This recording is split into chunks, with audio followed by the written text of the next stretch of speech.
All right, welcome back to the IMNerd podcast, guys. I'm your host, Freeway. I'm here with my co-host, Kenny. And today we have two special guests with us, the host of Doc and Ziggy, The Flood.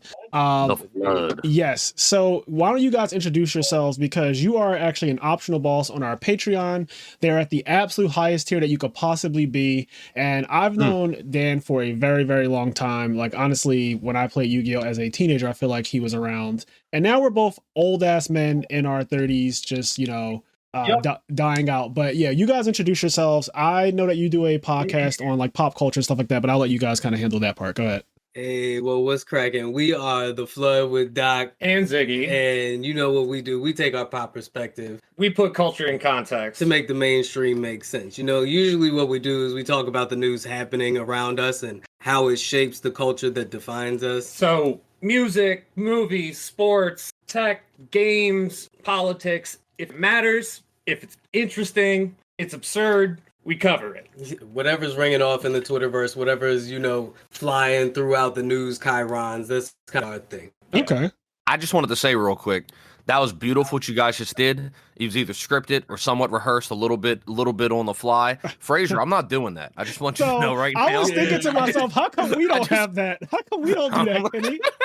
I was literally thinking to myself, how come we don't fucking have a nice... They were passing the baton and shit, and I was just like, God damn. So Fraser's going to start getting ideas. Fraser was like, what we should do is like, and I put this topic face down, and I flip it in attack mode. And I ain't doing all that shit, all right? Not doing it. So I actually listened to a couple episodes of their podcast, and they do that at the beginning of their show.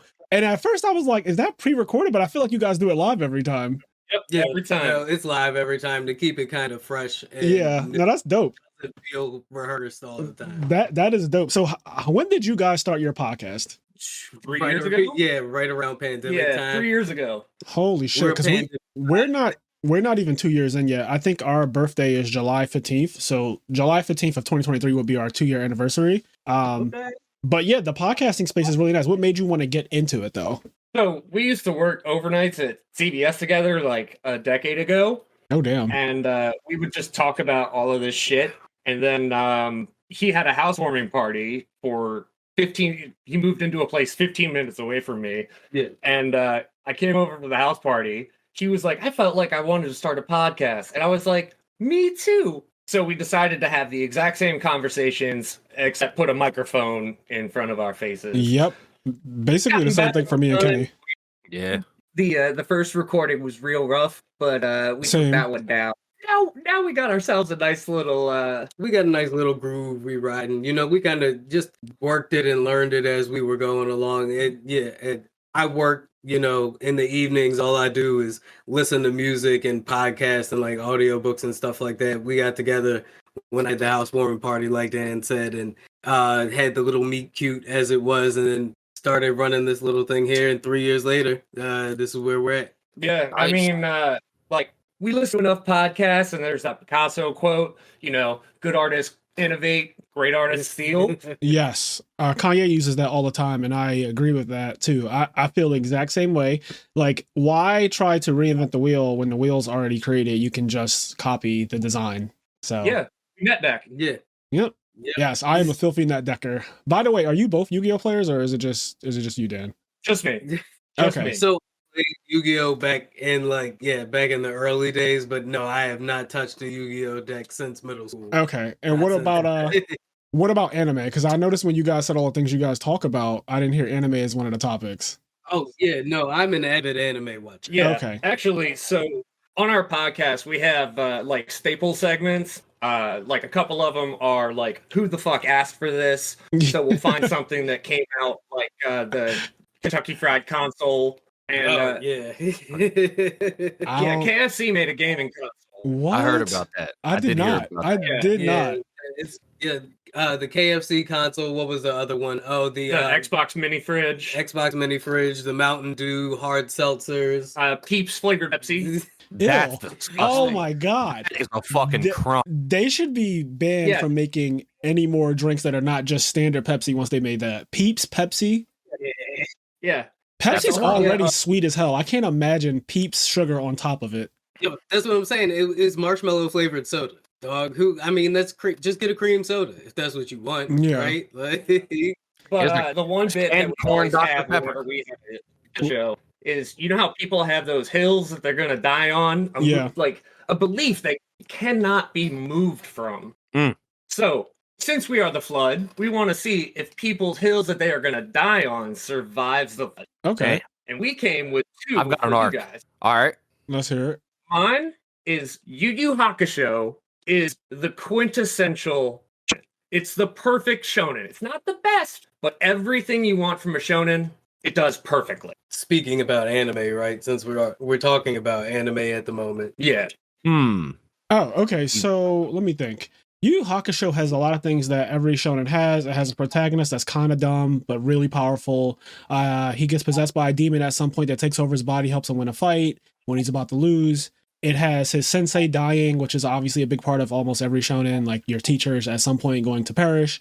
Genkai, spoiler alert, gets killed by Toguro. Right. For those who haven't seen it, if you haven't seen it, get right. But yeah, no, it's got that insurmountable tragedy that the hero has to overcome. Right. So tournament arcs exist because of it. You know what? As an aside, though, well, hold on, wait a minute. Uh-oh. That's not true. Tournament arcs exist because of Dragon Ball. I was about to say Volume 3 of Dragon Ball, Kid Goku, Master Roshi, Krillin, Bacterian. That is the start of the Shonen tournament arc, and every shonen since then.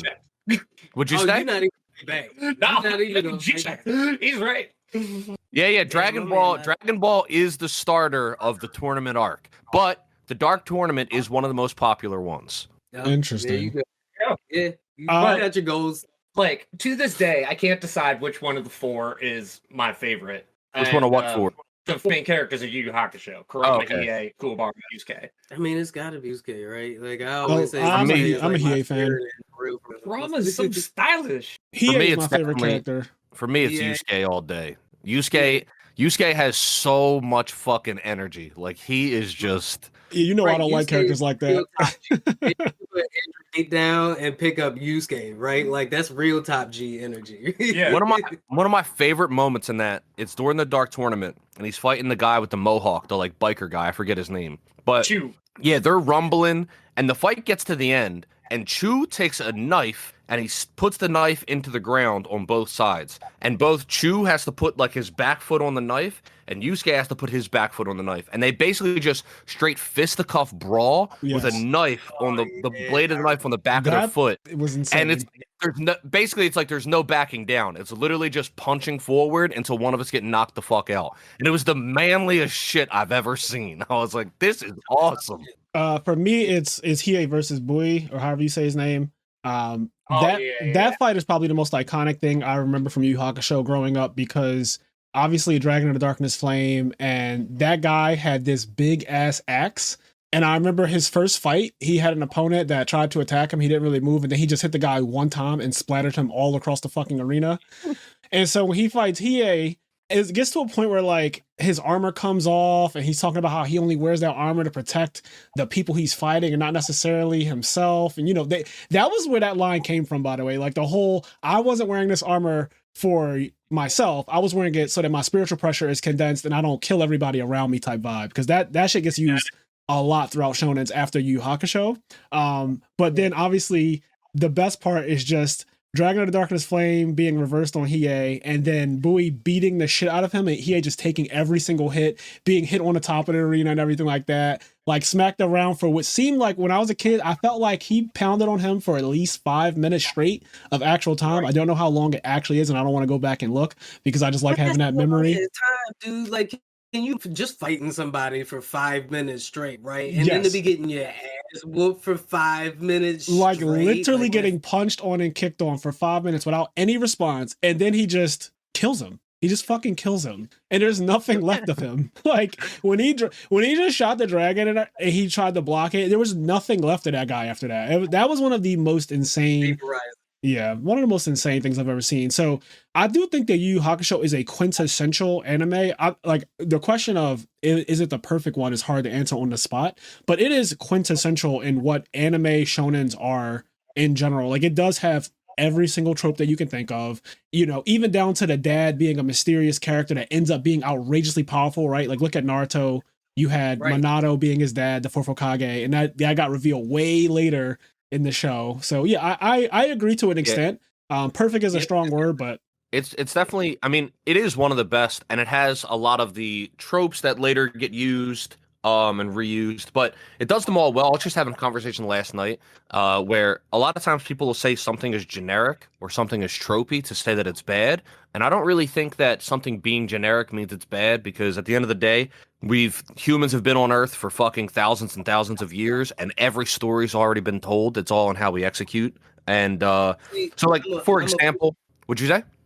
I was gonna say, can I push back on that real quick? Yeah, go ahead. I will say tropes aren't bad, right? Like there's a reason like tropes become tropes. They are like common theme that we all like that we all can agree are satisfying, right? But being generic, on the other hand, I feel like is a thing that is happening, I guess, because of like the abundance of content that we are able to consume now. But I was just watching that not new movie, but Everything Everywhere All at Once last night. Yeah, I've heard that's really good. I haven't seen it yet. I've heard a lot of good things. It did. It won Best Picture at the Oscars, and it's because it takes like that age-old tale of like multiversal, parallel universe travel, time travel stuff, and it takes it and it flips it in a way that we haven't seen at this point. And I think, you know, if you know where to go look for stuff, you don't have to deal with the generic kind of like cookie cutter action movie that we're getting from like Netflix and shit. Yeah, so I think so generic is a broad term and it can cover a lot of things, right? There's like a generic cookie cutter action movie, but then I also think there's for example, did you guys see The Last of Us, the show? Yeah, on HBO. I'm still getting through it. I just got past the gay episode, and I mean that in the most endearing way possible, right? But everybody knows what episode it is when you say the gay episode. Y'all, so y'all haven't started watch One Piece, so that's like all I've been watching for like 2.5 months. I love it. But let me just, so in Last of Us, the main character is a guy named Joel, and I think for all intents and purposes, he's a pretty generic, like badass old guy. Like a lot of his Pascal is like perfect everyday man, right? Like he's a pretty so generic, ambiguous, but he's awesome. Like I love Joel. Is Fraser frozen? No, I'm still here. I know. He was so stone still. I was like, is Fraser? You ever watch him play Yu-Gi-Oh? Yeah, I was like, is Fraser's screen on? Like, what the fuck? If you ever watch me play Yu-Gi-Oh, I'll become an actual statue. Purely off audio. Yep. But yeah, so that's what we do. So go ahead, Kenny. But yeah, no, I'm just saying, like, I think that there's, like, for example, I was saying Joel, his character, for all intents and purposes, I feel is pretty generic, but I really was endeared to his character, and like, because the writing around him and the execution of his character was done so well. But all of his motivations and the way he acted and like who he was as a person it's not like it was something new. It was definitely something I've seen before in many, many different TV shows or anime or movies, etc. But I agree with you in the way that Pedro Pascal was able to capture his perspective and, you know, present that in a way that made it feel authentic, right? Like you felt like you knew this guy going through this post-apocalyptic pandemic world, and you were like, you know, you were right there with him in a way that you could identify with, whether you're a dad like he was, or whether you know, you're just an everyday guy just trying to make it through after this pandemic, right? I did watch the first episode, and I listened to your guys' podcast reaction to the first episode, and what you said about his daughter was like so true. You got to remind me. I don't remember what I said. Remind both of us, because So his daughter, you were saying like with such a short amount of time, you still developed this attachment to this character that was only in the first episode for an hour. Yeah. Honestly, it may be an hour, right? Because the first episode was like close to 2 hours. Yeah, I don't even think she was in it for an hour, if I'm being honest. I think that she's only in it for, I think that the whole beginning, because I watched the first episode 3 times now, because I've shown it to multiple people. And every time I love watching the first episode to see how they react to it. I've had people cry, just like how I teared up when, you know, his daughter dies. But she's in it for about 30 minutes, actually, which is crazy, right? Like that. Yeah. That character, I feel like I know her so well, and she's only in it for 30 minutes. Great acting does, right? And I feel like projects like The Last of Us, it reminds us that something even as generic as a zombie movie or zombie series, like we're all like exhausted after The Walking Dead, right? Like we've all walked ourselves to death. Yeah. And, I'm in sunk cost with that series. Oh no. But here comes The Last of Us, and it does zombies in a way that feels refreshing, right? And it's able to tell these stories, like in episode 3, the one with Nick Offerman. Is it Nick Offerman? It's Nick Offerman. I just say the Bill and one Frank with- episode. You talking about the gay episode, right? Yeah.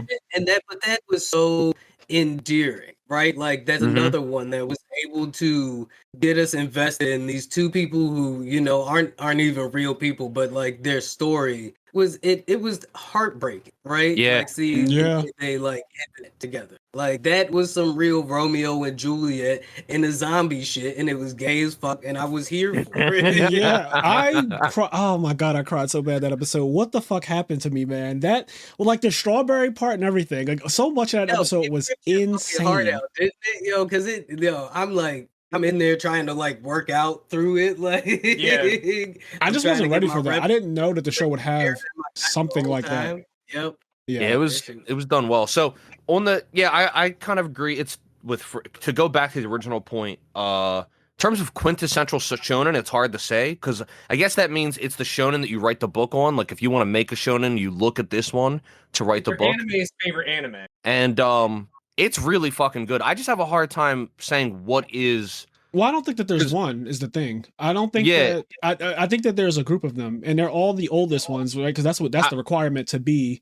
I will say this though. I think that Yu Yu Hakusho, out of any shonen I've seen, has the best love story and love interest. I think Keiko for Yusuke is like I think the way Keiko and Yusuke's relationship is handled is by far. Well, I'll tell you which one doesn't have a good love story. Fucking Naruto. Sasuke and Sakura had no right ending up with each other. Okay, that shit. Naruto's is so love stories bad. are really bad. Naruto's is too. The actual character Naruto's with Hinata Naruto is and Hinata so bad.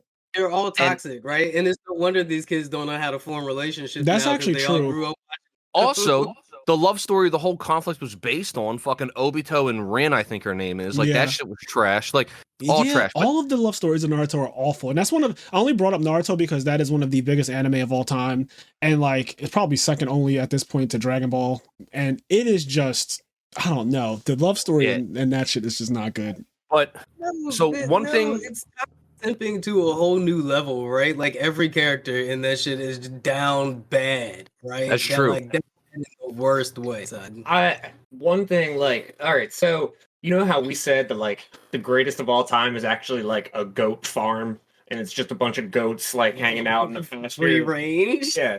Because everybody gets tagged with the goat thing. So Yu Yu Hakusho, it still resonates like 30 years later, and I love how like you said the best love story with Keiko and Yusuke, but by also far in really shonen, I think female characters like Botan's badass. Mm. Yeah, Yu Yu Hakusho is awesome characters. You see Sakura's man, and I like Sakura. The Lady Chio and Sakura versus story fight. Favorite fight, Naruto. Yeah, that's one of my favorites too. I say that's one of the most underrated fights in Naruto. When people talk about best fights, the animation on that, the music, and then the actual just choreography of what happens throughout the fight, and the story of that fight. Like you're fighting your grandmother, and the only reason Sasori lost is because eventually, you know, his confidence got eroded in what he was doing. Like eventually he started to realize, this is literally my grandmother who did take care of me when my parents died. You know, I made puppets of them, which is a bit creepy. Then I turned myself into a puppet, and like she's the only person who could cure my poison and everything. Like everything about that fight was amazing to me, and just the backstory of it. And I don't think it gets enough respect when people talk about the grand scheme of Naruto. I think the reason why. Go ahead.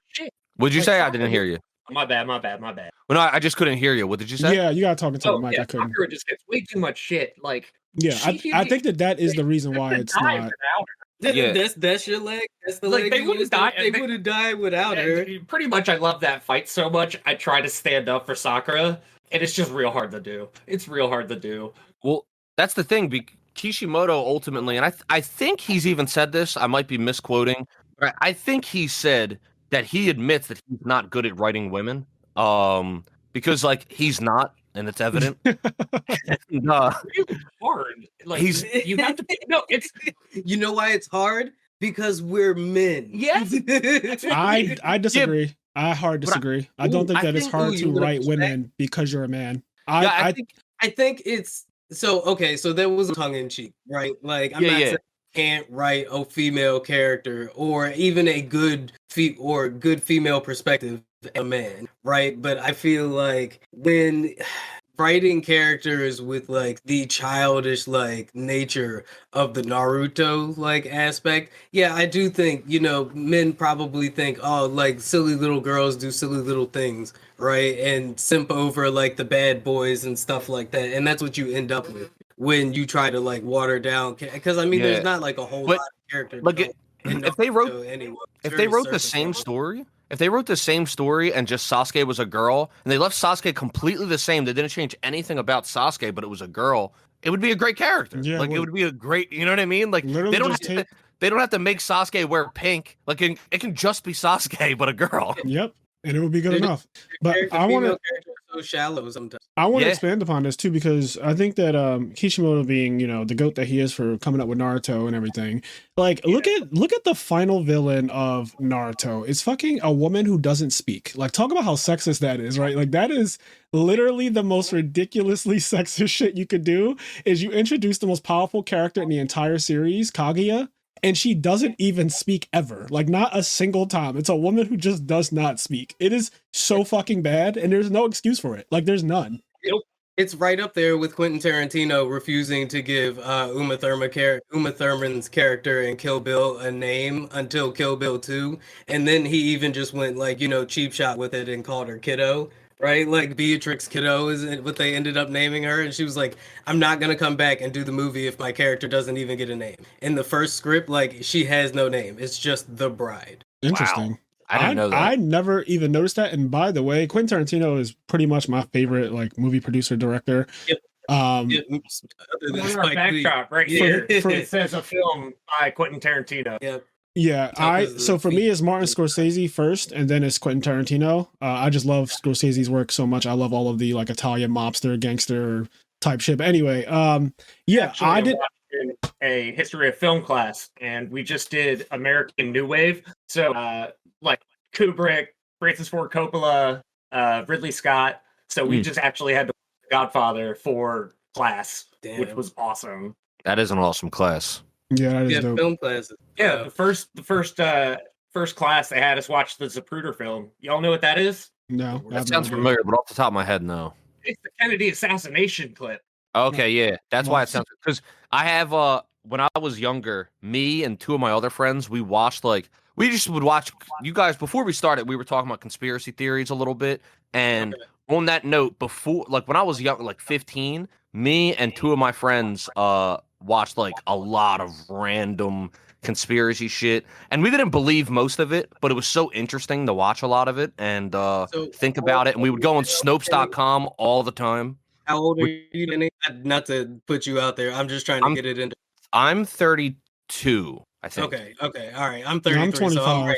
Yeah. Fraser's a liar. No, I'm literally 25. I have no idea what you're talking about. Fraser's also black, so he could probably get away with lying about being 25. I mean, people believe me when I tell them I'm 25 too. So, like, I don't know what you want. That's true. Yeah.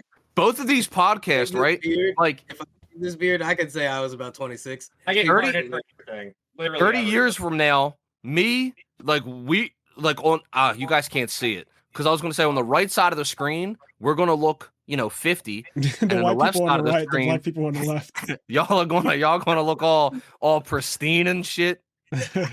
You're only going to be able to tell the age of these two podcasts by the white guys. We're going to be all wrinkly. The black, because like I got a full head of hair. Because listen, I have a full head of hair too. But white people don't use lotion. So that is so fucking true. What is wrong with y'all? So we're gonna just get the SPF and y'all be half good, right? You don't even need the lotion if you just put the SPF on, right? Why do white people not wear lotion? Can we talk about this? So listen, Doc and Fraser are gonna look good, man. But what the sun does to y'all skin, that's the funny part to me, right? Like y'all have seen it. Y'all have seen examples of the sun is trying to kill white people every single day, blatantly. Like they can't go out in the sun too long without literally you start to get cooked. My coworkers, before the pandemic, before we all, work from home, my coworkers would come back after like a summer vacation and they be peeling and shit. And I'm looking at them like, what is wrong? They're like, everything hurts right now. And I can't understand it because it doesn't happen to black people. Like I've never in my life been out in the sun and it's done anything to my skin. Like literally, I get darker, but that's literally the extent of it. I've never been burnt. Because we treat our skin the way they treat like their like car leather and stuff like that. Like if you treated your skin like you treat your baseball gloves, never mind. I've seen how some of y'all treat y'all baseball gloves, and that's why you end up the way you end up. Like my magic cards. What is happening? Crinkled, peeling. Oh, no. I got a hot take. Okay. Let's hear Karma. What'd you say? Karma. Oh, I thought you were gonna say melanin. Oh, you said karma. I mean, yeah. Like, I'm not. I didn't know we were going there, but yes, karma. Well, I mean, before the podcast, take karma. Bring it down. You can check our podcast to go further in on that. Well, no, because before the podcast started, Kenny, you were going to say it. Well, Fraser, you guys were talking about conspiracy theories, and Fraser said slavery didn't happen. That is not what I said. I said I have a conspiracy theory that I 100% believe, and I won't say exactly what it is yet, but it has to do with a big part of American history. And then Kenny goes, "Oh my God, you're saying slavery wasn't real?" And I'm just like, motherfucker, that is not what I said at all. But that would be wild. I don't know if people like that actually exist. I'm sure there's some pocket of the world that's like, oh, that never happened. Dude, there's people that don't think the Holocaust happened. That is true, actually. So yeah, I don't know. Yeah, I don't get it, man. I don't get it. But not to get all political, because this is not a political podcast. At least ours isn't. But I know that do you guys talk about politics? I heard somebody say they like Tucker Carlson, and I almost turned that shit off. Yeah, but that's something we have to cover because it's like I said, if it's important, we have to cover it. Yeah, pretty much. Like it's something we avoid. Let's put it that way. And we do have our opinions, right? We're not, straight facts with it. We do put in our little op-eds here and there, but I'm interested to hear what this conspiracy is, though. If it's okay, not, so I'll get to mine first, and I preface this, with I did not research it too much. I didn't fact check to see like if I'm just 100% wrong and it could be proven with empirical evidence.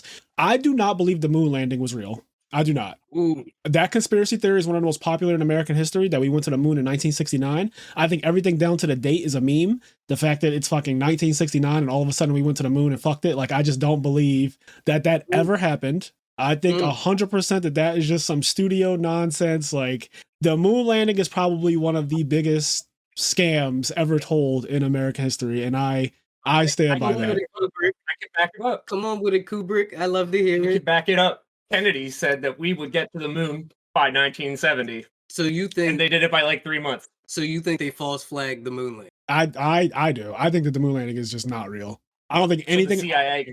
I just feel like in 1969, how the fuck in 1969? Look at the technology in 1969, and you tell me how we got to the moon and back. Like, get out of here. We've had GPS since then.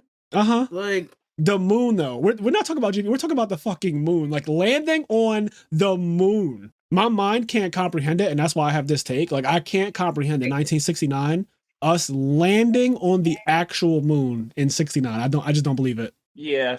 So, but you're willing to believe the 747 can get up in there? Yeah, like I believe that. I mean, you mean airplanes? Like in general? Yes, I understand that. But but do you know that so right now there's a current problem with global warming as we're facing it with climate change and everything like that. The airline industry is facing this problem because airplane aerodynamics is a very fine-tuned science, to the point where if it continues to get hot like the way that it's getting hot, our planes might not float in the air the same way they do anymore. So they're having to actually restructure the aerodynamics of all these big ass Airbuses and jet engines that we have, because they might just not be a functioning thing in the summer. They have to get it right. Yeah, I know that was bad. Like the Wright brothers? Is that a joke on the play on the Wright brothers?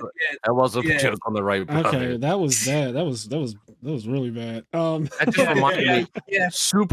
Super irrelevant side note, but I was in 3rd grade. I don't remember what the play was, but I was in the play, and I was one of the Wright brothers. It was a good time. Basically, that was an Ellie level Last of Us pun that he just did with that one. Yeah, no, that was both of y'all with the hell of the wild tangents just now, both like Hail Marys. But But my whole point is that I just recently learned that because we do all this like news diving and stuff for the pod and everything like that.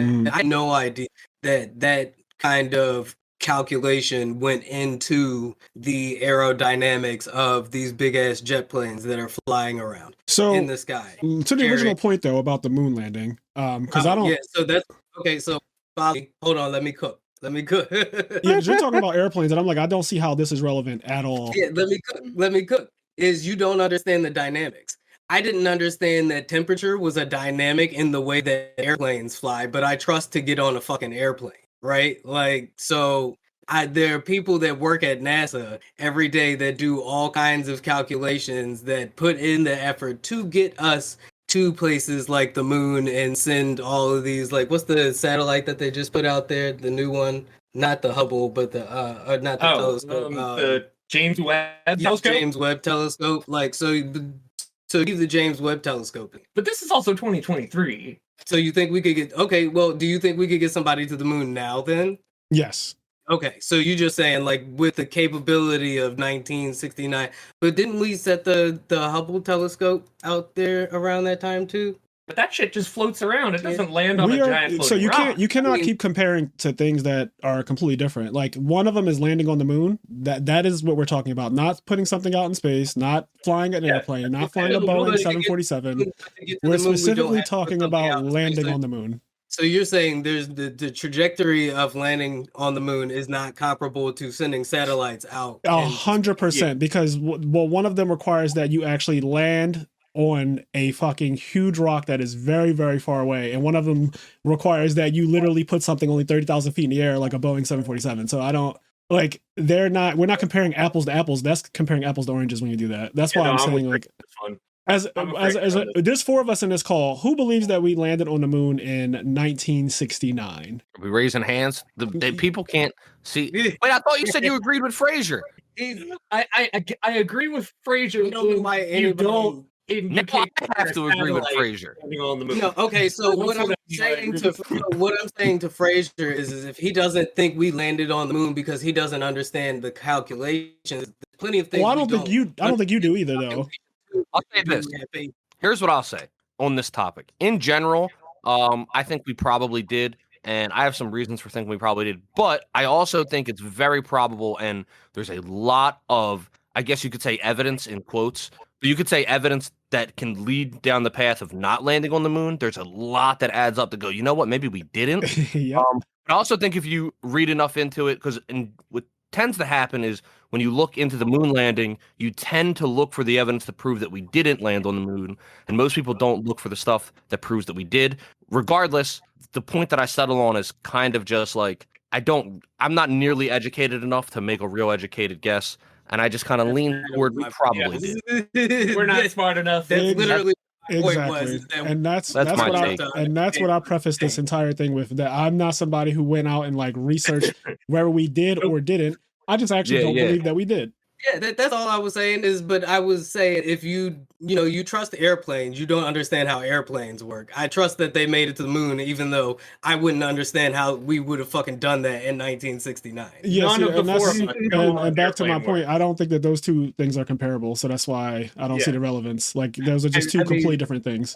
So, what's one of your conspiracies? All right, I got one of you two. Yeah. All right. Oh, he's prepping. Michael Jordan didn't retire to play baseball. He got banned from the NBA for gambling. I like that. Wait, say this again? Michael Jordan didn't retire to play baseball. He got banned from the NBA for gambling. So I don't even know what's the story that goes into this. I don't know anything about. I don't know. Michael Jordan, not a sports guy. A giant degenerate gambler, and like he had like even like gambling debts. His dad got murdered in like after his second championship. And he just kept getting caught, like, gambling, going out all of the time.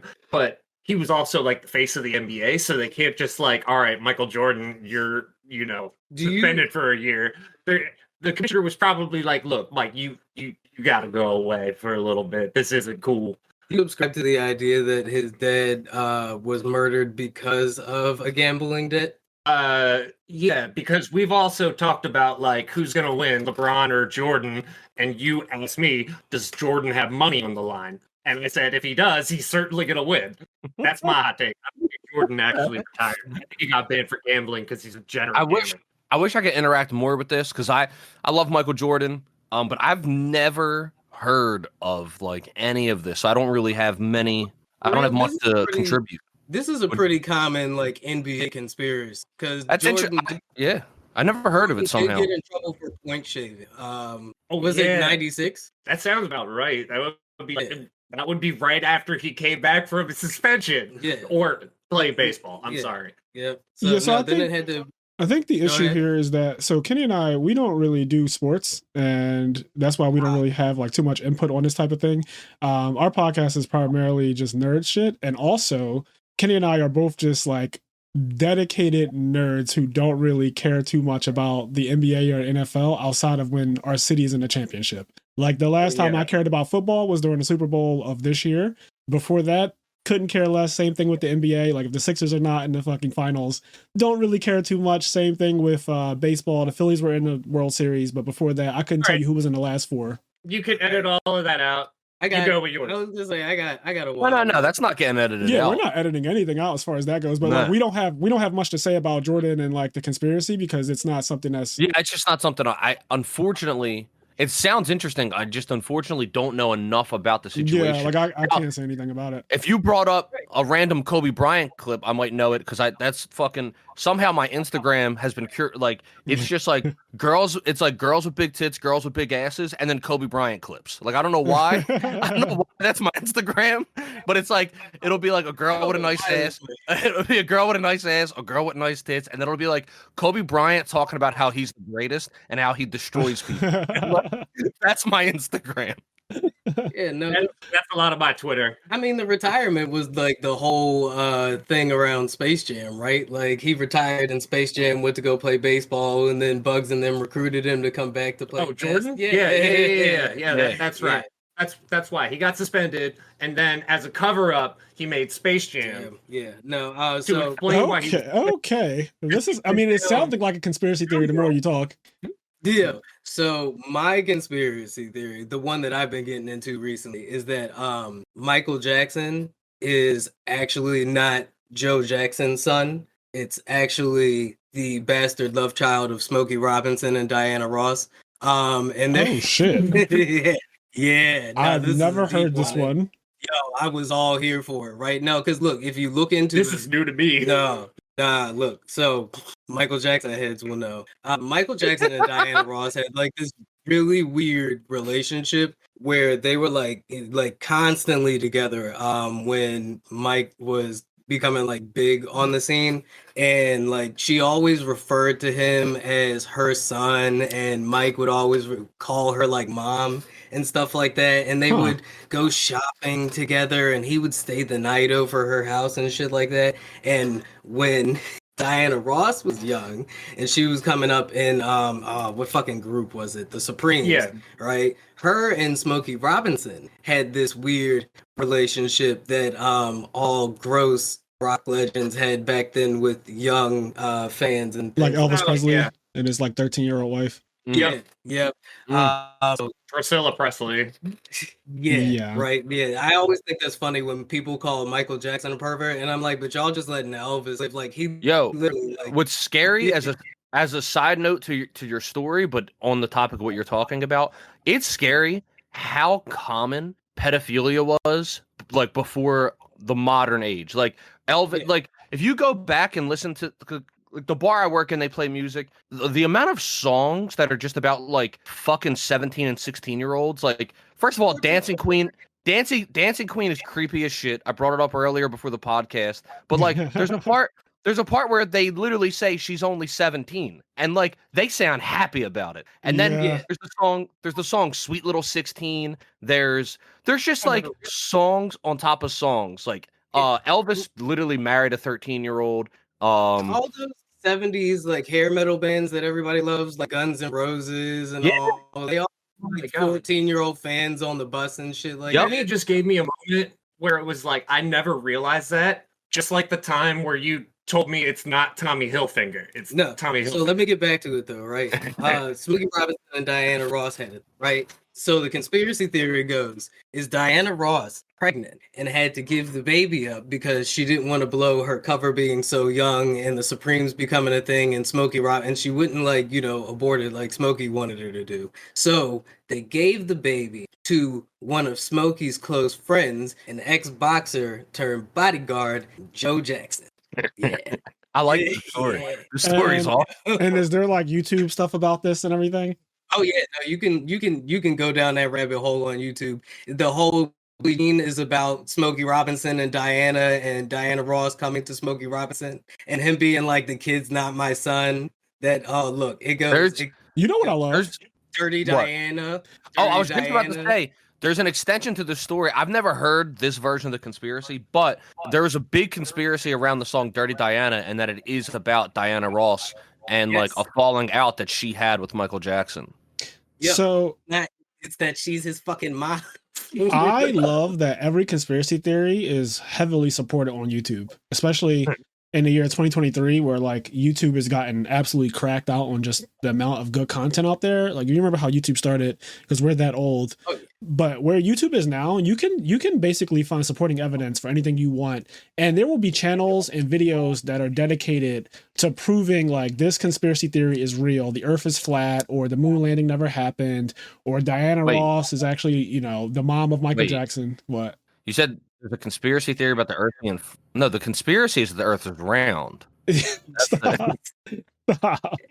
Not this, because if my co-host was actually a flat earther, we would probably have to figure something out. Like, this is the best argument that I've ever heard for why the Earth isn't flat. If the Earth was flat, we would have theme parks all around the world where it was like you can get on a giant swing and fly out into space over the world. It's true. That is true, though. That would definitely happen because capitalism. I also think that, somebody will find the fucking edge of the plane and be like, this is the edge of the Earth, and this will be a tourist attraction that the government controls and monetizes. Yeah, we have camera phones. Like, you think somebody would just like take a picture and be like, look, this is fucking space below me. I'm standing on the edge of the actual Earth. If it's flat, there's an edge to it. There's an ending to it where you can walk and be like, this is the edge. Yeah, I guess on a note of conspiracy theories, the modern age has it's put a dent in a lot of them. Like, for example, UFOs, right? UFOs and aliens and UFOs visiting the Earth. There was a point in time, 50s, 60s, 70s, even up to the 80s and early 90s, where people were convinced, and people still are convinced, that UFOs, etc., are real.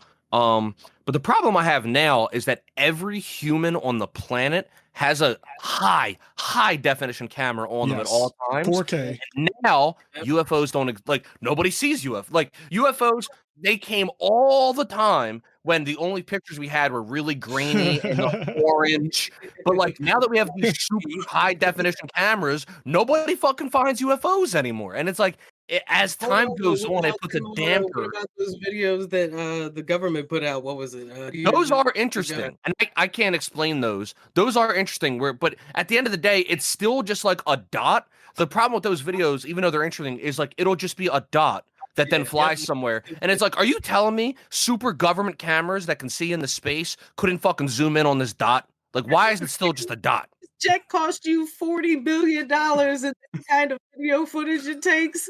I could buy a $100 drone that take pictures of the moon pretty good. Yes, and that I agree with that 100%. There's no fucking way that there's not some high definition video out there. But the problem, what the other problem is? Now that technology is as good as it is, anything that you see, you wouldn't believe anyway, because we know how powerful video AI. Yeah, we know how powerful AI is. We know how powerful Photoshop is. We know how powerful video editing is in general and in special effects. Like, you could easily make anything you want look real. Yeah, I just watched a video about Joe Rogan and Ben Shapiro debating Yu-Gi-Oh. Yes, and it was 100% fake, but it was their voices. Yeah, if I didn't know it was AI, I'd be like, I didn't know they were in the Yu-Gi-Oh.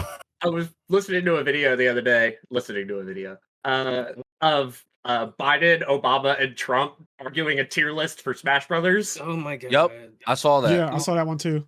Like, they're ranting, and it's literally their voices. It's their voices 100%, but like, it's not a real conversation. So anything anything can be faked. In fact, this entire podcast episode could literally just be AI of all four of us. It's not even us talking. It's just AI. And now we've just become self-serving, and we're just like, yeah, I know that I'm an AI speaking right now to my fake co-host Kenny and to the flood. Like, we're not real. Mm-hmm. Yeah, we just hit the play button and walked away. Yep. It's all Chat GPT. Yep. They just did patch notes. Yep. It's all Chat GPT. Those terms and conditions, you didn't read them. No, I hate it. This is actually, like, I read a conspiracy about this, like, a long time ago, back in, like, the wild, wild west days of YouTube, when all of it was text-to-speech reader and shit like that, and it was, like, not Project Bluebeam, it might be Project Bluebeam, where, like, they blur the lines so much, and then the next step is for them projecting, like, shit into the sky with holograms so they can all get us desensitized to aliens, and then bam, you know, they Jedi mind trick us, and now the alien lizard overlords are here to take the babies. What? Okay. Yeah. I mean, I fucked the end of that, but yeah, no, literally the whole conspiracy was they're desensitizing us with all this like sci-fi stuff so that they can introduce us to the aliens. But first they're gonna deep fake us with hologram technology. Because so the way I look at conspiracies is they're all just like pulp sci-fi to me. Like, I don't take any of this shit seriously, except for like some of the more historical ones. Except for the fact that Michael Jackson isn't Joe Jackson's son. No, right. No, I totally believe it. I totally believe it. You think that is the okay? That's so funny. No, I will die on that. When you look, I find this and send them to you in the Discord. No, it's fine. I do not care enough. I'll watch it. Send it to me. Yeah, you can send it to Kenny. I will pass. I don't actually research conspiracy theories at all.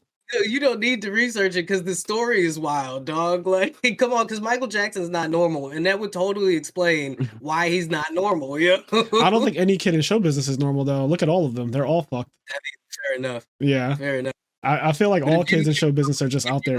Pretending not to be your mom the whole time, it would fuck you up. Right? Oh yeah, that would absolutely destroy a person. I would not be surprised at all if there's some insidious shit going on in Hollywood ever. Like, anytime I hear a Hollywood story, it's like, yeah, there's probably some degree of truth to that. Yeah. You know, but if you look at that Black Dynamite episode a little bit differently, like, I don't know if you ever saw the Black Dynamite cartoon on Adult Swim, but they did this whole episode. It was done by like the same people who did like the Boondocks animation and shit, and a lot of the same voice actors, but they did a whole episode where Mike was actually an alien from like the planet Hee, and and he was holding Joe Jackson. The same episode, Makusa. He was holding Joe Jackson and them hostage and shit. Like, it was pretty funny. If you haven't seen the Black Dynamite cartoon, I definitely recommend it. If you I'll check it out, especially if it's animated by the same people that animated the Boondocks, because those animators are on one. Like that, the Boondocks animation is fucking. Yeah, I'll never forget the episode when they're playing like soccer, I think, and it's like Dragon Ball Z basically. Kickball, no kickball. I think they're playing kickball. Okay, I knew it was something with feet and balls. They're going ham. They're going ham. The hateocracy. I was gonna say accuracy scene where they all ran up on Bushido Brown and they had like that scene crazy. Boondocks is the shit. Scenes actually, Aaron Magruder did an interview on this. They're all directly inspired by Cowboy Bebop and Saint Blue. Yeah, and I actually did a research on this, and I took the fight scenes from the Boondocks and I cut them with fight scenes from Samurai Champloo and Bebop. So you can just see the fight basically seamlessly flow stylistically between the two of them. That's awesome. And so, like, it's really like once you see them chopped up next to each other, it's so abundantly clear. Like, I think the first fight between Riley and Huey, where Huey flips the chair or flips the table to try to block Riley. That exact same thing happens in the fight in the bar between Mugen and Jin. Yep. Anime. So since you guys are more of the like nerd connoisseur type, do you guys have any deep cut anime that you are big fans of? Because everybody loves the My Hero Academias, the Demon Slayers, Naruto's, the One Pieces. So for me, I think in this one, I don't even think a lot of people know about it or have heard of it. I bring it up all the time because it's in my top 5 animes of all time. But Death Parade is made by Madhouse, the same people who did Death Note. And it is an anime that for me, is one of the absolute best I've ever seen. It's only 12 episodes. And the entire concept of it, without spoiling like what actually ends up happening, the entire concept of it in episode 1, like when it opens, is that humans have to go to either heaven or hell. And sometimes they end up getting sent to this purgatory realm where you end up at a bar with your adjudicator is actually the barkeep. So he's like cleaning glasses. He'll serve you a margarita or whatever like that. You don't know where you're at though, because you lost all your memories of your actual life. So you arrive at this bar and there's these 2 elevators. One's pointing up, one's pointing down. And you have a conversation with the barkeep. And essentially, at some point, you're going to be judged and sent to either heaven or hell. And that is the premise of the anime. It gets a lot deeper than that. But again, it's only 12 episodes. It's made by Madhouse, or at least Madhouse is the ones who actually did the adaptation. And it is fucking phenomenal. Literally brought tears to my eyes. Episode 11, when you see it, you will know exactly why. But it is so insane, like and there's a crazy cameo in it as well that comes out of nowhere. The anime is so good. It's so good, but a lot of people don't know about Death Parade at all. And Death Parade. Yeah, Definitely. No, I've never heard Death Parade. This sounds so interesting for me because of my love of dive bars and growing up Catholic. See, it caught me too because I grew up basically Catholic too. I went to Catholic school for 12 years of my life, and despite the fact that I am not actually Catholic. What'd you say? Okay. Yeah. No, go ahead, Fraser. No, I didn't hear what I heard. Dan say something. I just didn't hear what he said. Oh yeah, growing up Catholic. If you get in, you know it's a sin. Okay. Yes. What about you, Kenny? I'm trying to look through my anime list right now to jog my memory because I've seen a lot of fucking anime. So I'll try to list off a couple that I just scrolled through.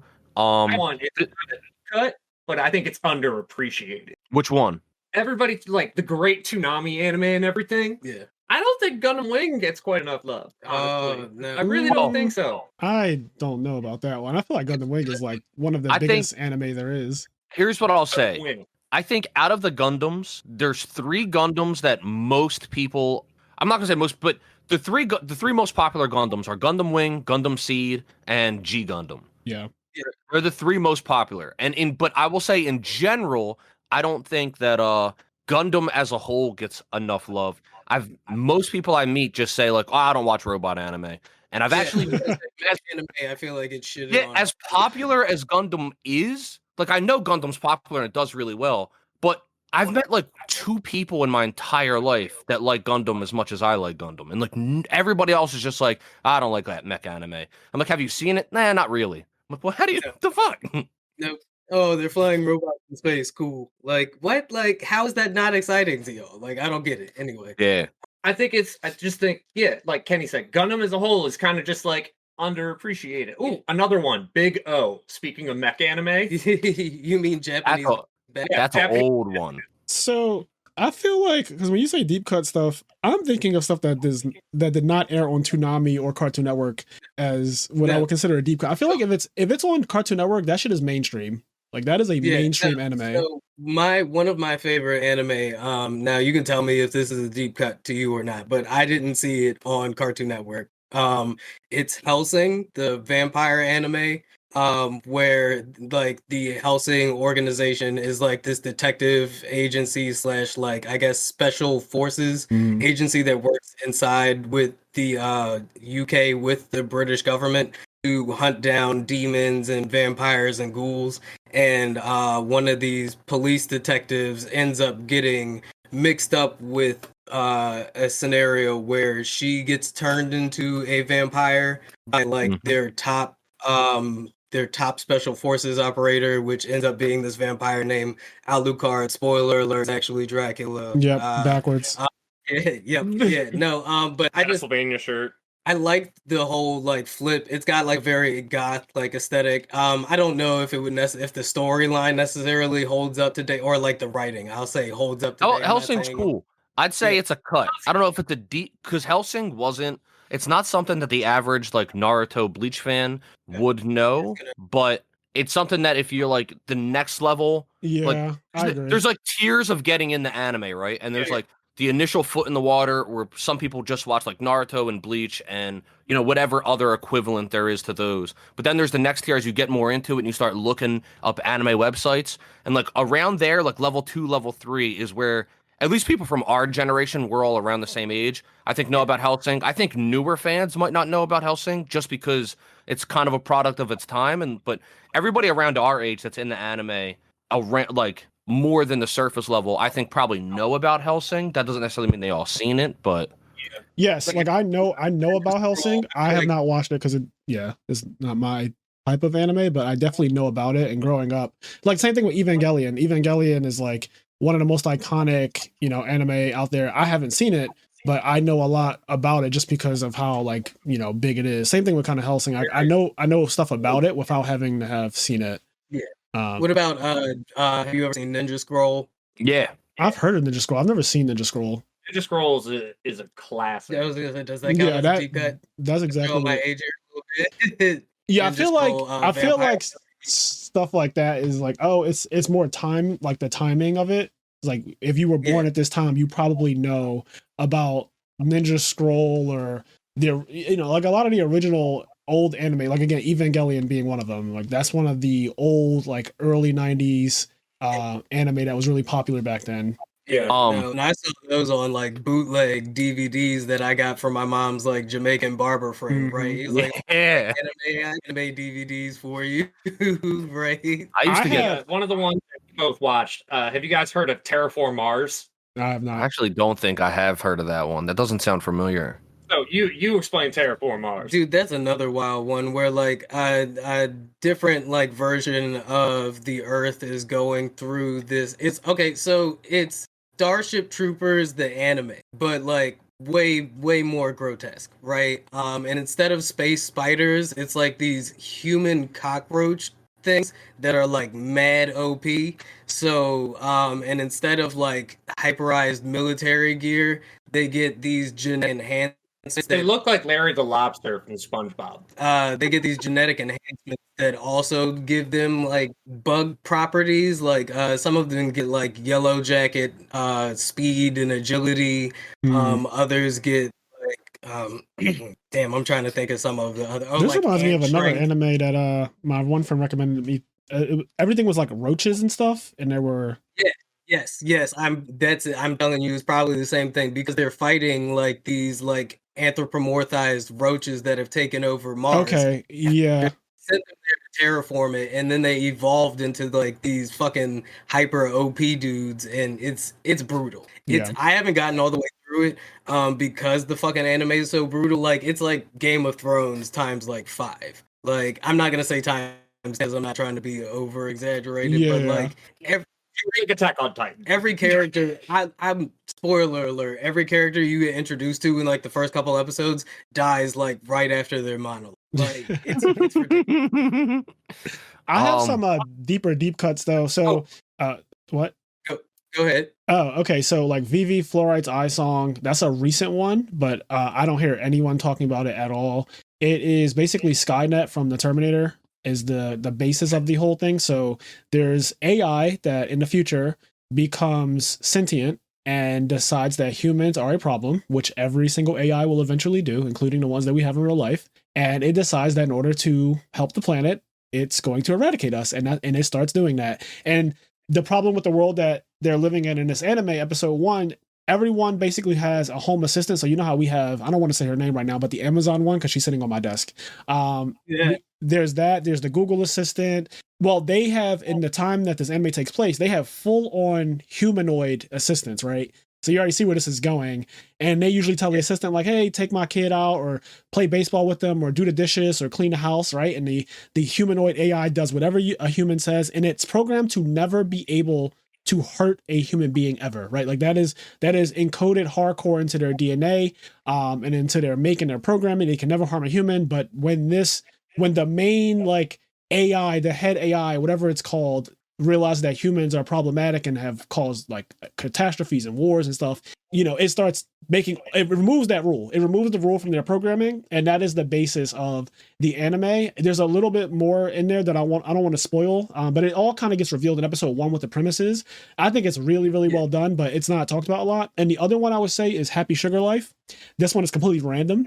You would probably not even expect someone like me to like something like this, but Happy Sugar Life is a pretty fucking dark anime about these 2 young girls, and one of them is like super in love with the other one, and it's a lot, but it has a very, very dark like tone to it, and it goes to a very dark place.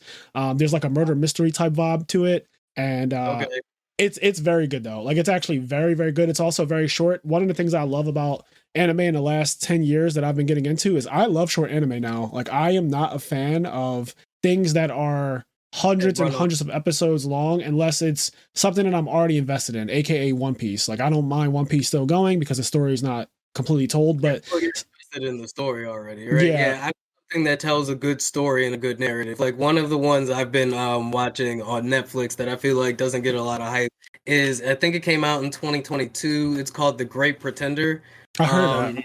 Yeah, it's all about this kid who's like a con artist and he's trying to turn his ways around, but he gets hooked up with this group that promises him a big payoff for one last job after he bails himself out. And they end up teaching him like all these like really intense but like high class ways of conning. Like they get him into like a whole different level of con artistry. But stories tell and the people and of the characters that they meet and stuff like that, they it's really endearing in a way that is, I guess, a great like counterpoint to the conning that's going on. And I also love the art style of it. It's kind of different from a lot of the anime that I feel like is being put out now. It's got like these watercolor backgrounds, and it's also got like a lot of jazz overtones, like Cowboy Bebop and stuff like that. So it's like almost like a noir kind of thing. Another one is Finding Paradise, or Michiko and Hachen. I don't know if you guys heard of that one. Yeah. It's like a slice of life kind of deal where this outlaw biker chick is running around with her boyfriend's daughter. I've never finished this, so I don't know if the girl is actually the main character's daughter. But the story is about them like having this oddball bonding moment while they're trying to find her dad and get the gang back together. Yeah, it's wild. That's a good one. That's definitely a cool one. I watched that anime because the main girl's fucking hot as hell. Oh yeah, I remember. Yeah. I was like, Jesus Christ. All back here somewhere too. She's right here. Yep. Yeah, she's whew. But I have a couple I'll run through real quick. First is this is the newest one that I think is kind of a deep cut because other than myself, I've never heard anybody talk about it. But I've introduced quite a few people to it, and everybody that I've shown it to have like absolutely loved it and watched it all in one night. It's called 91 Days. It is a mobster anime. So, for example, Fraser earlier was talking about how he likes the Martin Scorsese films. Yeah. If you like mobster stuff, I promise 91 Days will be like something you'll absolutely love. It's like I said, it's a Prohibition era mobster anime, and I don't really want to say much more about it because I don't want any spoilers. Hopefully one day I'll do a podcast episode on it. But it's only 12 episodes. Oh, that's and type. When I tell you, it fucking brings you, like, it's so easy to watch it all in 1 or 2 sittings. Like, it is fucking incredible. 91 Days, really good. And, yeah, it's an anime I've seen now 3 times, I think, just from showing it to people. I just wrote off the ones you two recommended down. Yeah. Definitely one in the bar with Death Parade. Death Parade, definitely. I'm watching that one once I up on One Piece. All right, so and then, I gotta say, you two were the ones that actually like got me to just say, "All right, I'm gonna watch it." Oh, One Piece. Yeah, I'm now. All right, but I was watching it last night, and they just beat Doflamingo. Oh, so you're deep. Oh yeah, you're Dressrosa. I'm deep, so I'm pretty committed at this point. But I got a few takes. One, they've been eaten by an animal or a fish like 9 times at this point. And it won't be the last time. Spoiler alert. Not really, though, because it's happened so many times, but you are not done with that. And the other thing is, Robin just snaps people's necks left and right, and nobody's saying. I do. I fucking do. One of the things when I first ever read One Piece that I like lost my shit over was Skypiea, because that one angel dude, he's like huge with small wings or whatever. He's like really big, really fat. Yes, he's huge. Looks like an Olympian. Yes, he looks like an Olympian. And I remember her getting into it with him, and she sends this man off a fucking cliff with his hands and his legs held backwards. And like he hurls into the whatever place they're at. He hurls into the ground, pinned back. It's so brutal. I could not believe it. I was talking about it the other day, and they were like, yeah, but Luffy took out, 50,000 people with his hockey. And like, yeah, he just knocked them out. Robin is collecting bodies. Yeah, Robin kills people. But that makes sense with her background, though. Like, she actually will kill you. Like, she's not like Luffy who just punches you out. Like, no, I'm going to kill you. But nobody else in the Straw Hats is like, she just literally murdered like 30 people. She's like, nope, it's fine. It happens. Yeah, she is an actual murderer, and I like that they have someone on their party who's like low key. Like I'll do what it takes. Like, oh, y'all playing, y'all. I didn't know we were playing. I thought we were here for an actual game. I thought y'all wanted to be pirates for real. Frankie is not. great. I thought y'all wanted to be pirates for real. Oh yeah, Frankie. I love Frankie. When one of my youngest brothers was like really young, I would always like I taught him the Frankie dance where he does like ow, and you guys can't see me dancing because I just realized, but like he does like the whole thing and then super Frankie, and the young buck used to do that shit all the time. It was awesome. Yeah, I love Frankie. Yeah, One Piece is great. A couple of other things that I mentioned about One Piece. Oh yeah, I swear, Sanji is anime Johnny Bravo. Yes, anime Johnny Bravo. That's also anime Johnny Bravo. Yeah, like, Sanji's. He also represents a common trope in anime, right? Like the hornball. Yeah. Yep. Zenitsu and Demon Slayer. You got strike out every single time. Yeah. I'll run around. I'm gonna just kick ass everywhere, and then I'm gonna just like fail with every girl. Here's the thing, though, and this is something that I think doesn't get enough credit in a weird way, in terms of writing, so to speak. There's a lot of anime characters that are like tropey and that they're like horny and pervy and they're always trying to get a girl, right? But they never get the girl, like Brock from Pokemon. They get a lot of nosebleeds though. But here's the thing, the reason why they don't get the girl is because it would kind of be annoying if they did get the point that I'm getting to is like it's like you can't act like that and actually expect to make exactly like they're in those ways they are bad people, and so in general the audience doesn't want to see bad people win. So even though we love Sanji and we know he's a good person, we don't want to see him be too successful in his exploits of being an absolute pervert, because like because that would also send the wrong message too when you think about it. Yeah, did you guys see Cyberpunk Edge Runners? Like, oh, be a gentleman. Yeah, did you guys see Cyberpunk Edge Runners? I didn't. Oh, I'm watching a little bit. Yeah, I'm watching it a little bit. Well, then I won't make that point then. But yeah, in general, though, if somebody has, when you're irredeemable in that way and you're that much of a pervert, it would send the wrong message for them to be successful. You know what I mean? At least in that avenue.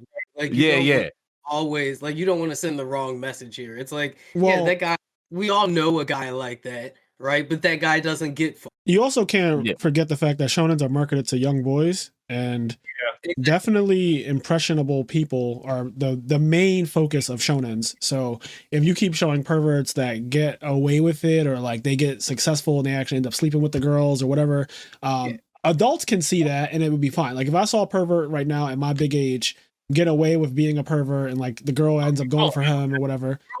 Man trope is that's a category on certain sites if you know what I'm talking about.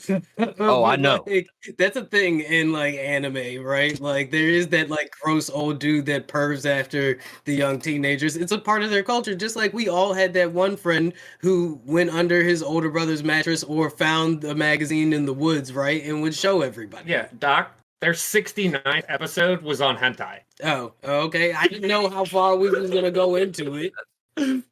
I've been around the block. I've been around. I'm an ugly. That's right. Does everybody? The tag he's talking about, I'm it. I'm an ugly bastard. All right. Right. Terrible. This is a good transition into Fire Up. The fact that. Oh wait, hold on. Wait. Hold on. Before we talk about Fire Emblem. Oh wait, where'd Doc go? Oh, I was going to blow my nose. I wasn't gonna do that on camera. Okay. Before we go, I want to just list a couple more of the deep cut anime. Go ahead. Just to get them out there. So, like I said, 91 Days I very highly recommend it. That's the newest one, so probably the easiest one to watch. And I think it has a really digestible premise in it being a mobster anime. Yeah, I actually have 91 Days up right now on my screen. It's ranked number 860 on my anime list and has a score of 7.83. I read the little synopsis about it, and I think I'm gonna watch it. You said it was 12 episodes, and you really like it. So it's only 12 episodes. I would love to do a podcast on it because it's very good and it's very under talked about. Okay. Another one is a classic story that everybody knows of. It's called Romeo and Juliet. There's a Romeo and Juliet anime. It's called Romeo X Juliet, and it's actually really fucking good. It takes the story of Romeo and Juliet, but it turns it into an anime, and it makes it very, very interesting. Now, I'm not saying it's the greatest anime ever, but if you want to watch something that is kind of a deep cut, not many people have seen, and it's pretty interesting, and it's a cool take on an old story that's been told 100 times, it's a very interesting take on the idea of Romeo and Juliet. Very worth a watch, I'd say. And the last one, what'd you say? Leo DiCaprio. No, it's not that one. It's not that. And the last one I'll bring up for now is called Shigofumi. It's Shigofumi Letters from the Departed, and it's an anime, also 12 episodes. The whole point of the anime is that there's this girl who is essentially a mailman. She's a messenger, and when people die, like as they die, I guess it's kind of similar. I mean, it's not similar to Death Parade, but in a similar vein, when people die or after their death or whatever, they essentially write a letter, and like this angel is like a mailman that delivers letters from people that are dead to like the people that are still living, and it's like an interesting little anime, basically just about that. Yeah, like people that died and these letters that they deliver to their loved ones or whoever after their death. All right, that one looks interesting too. I see that one's from 2008, so that one's a little back there. But yeah. All the anime that y'all suggested, I've been like looking up as y'all were talking about them. They all look interesting. I'm throwing them right on my watch list. I got enough luck. VV Chloride's Eye Song. I think you guys would actually like that one if you're into basically dystopian premises and stuff like that. Oh yeah, dystopian premises. Yeah, we are a pop culture podcast. Because these fucking AI wipe humanity out, okay? Like they fucking take us out real fast. Which one was that? That's VV's Fluoride Eye Song.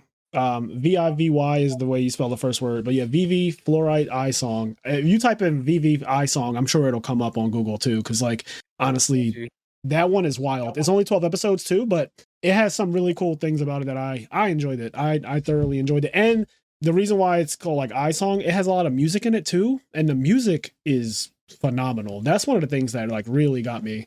Well, you know what we should do? We'll do this is a spoiler for a future podcast from the IMNerd. But since they're both only 12 episodes and I've been meaning to watch, I just haven't gotten around to it yet. Mm-hmm. I can knock out VV and you can knock out 91 Days, right, and then we can do those as a back-to-back episodes podcast. I'm down. Anyway, Ziggy, you were about to move on to the next topic.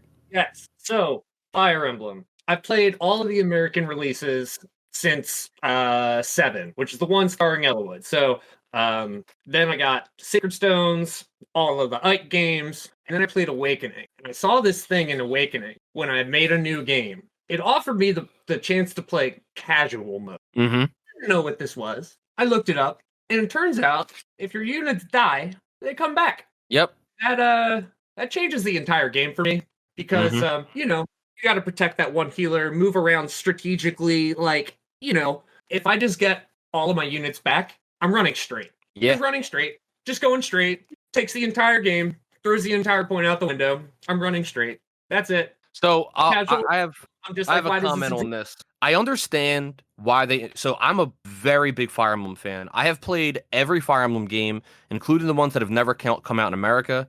I've played all the Japanese ones. I'm a gigantic Fire Emblem fan. I love the franchise. And that said, Fire Emblem was a dying franchise. It wasn't very popular. It didn't do very well. So Fire Emblem Awakening was the swan song of Fire Emblem. It was the last Fire Emblem game. It was the franchise was dead. They were like, essentially, this is the last one, and we're done, basically. And so they put a lot of effort into it. And I think the idea was like, if this one doesn't do well, this franchise is dead. This is the last one we can do. If it does well, like we can. But this is basically our last effort. Anyway, so in that, they've tried to do everything they could. They added a ton of content, a ton of throwbacks to old Fire Emblem games and characters. Yeah.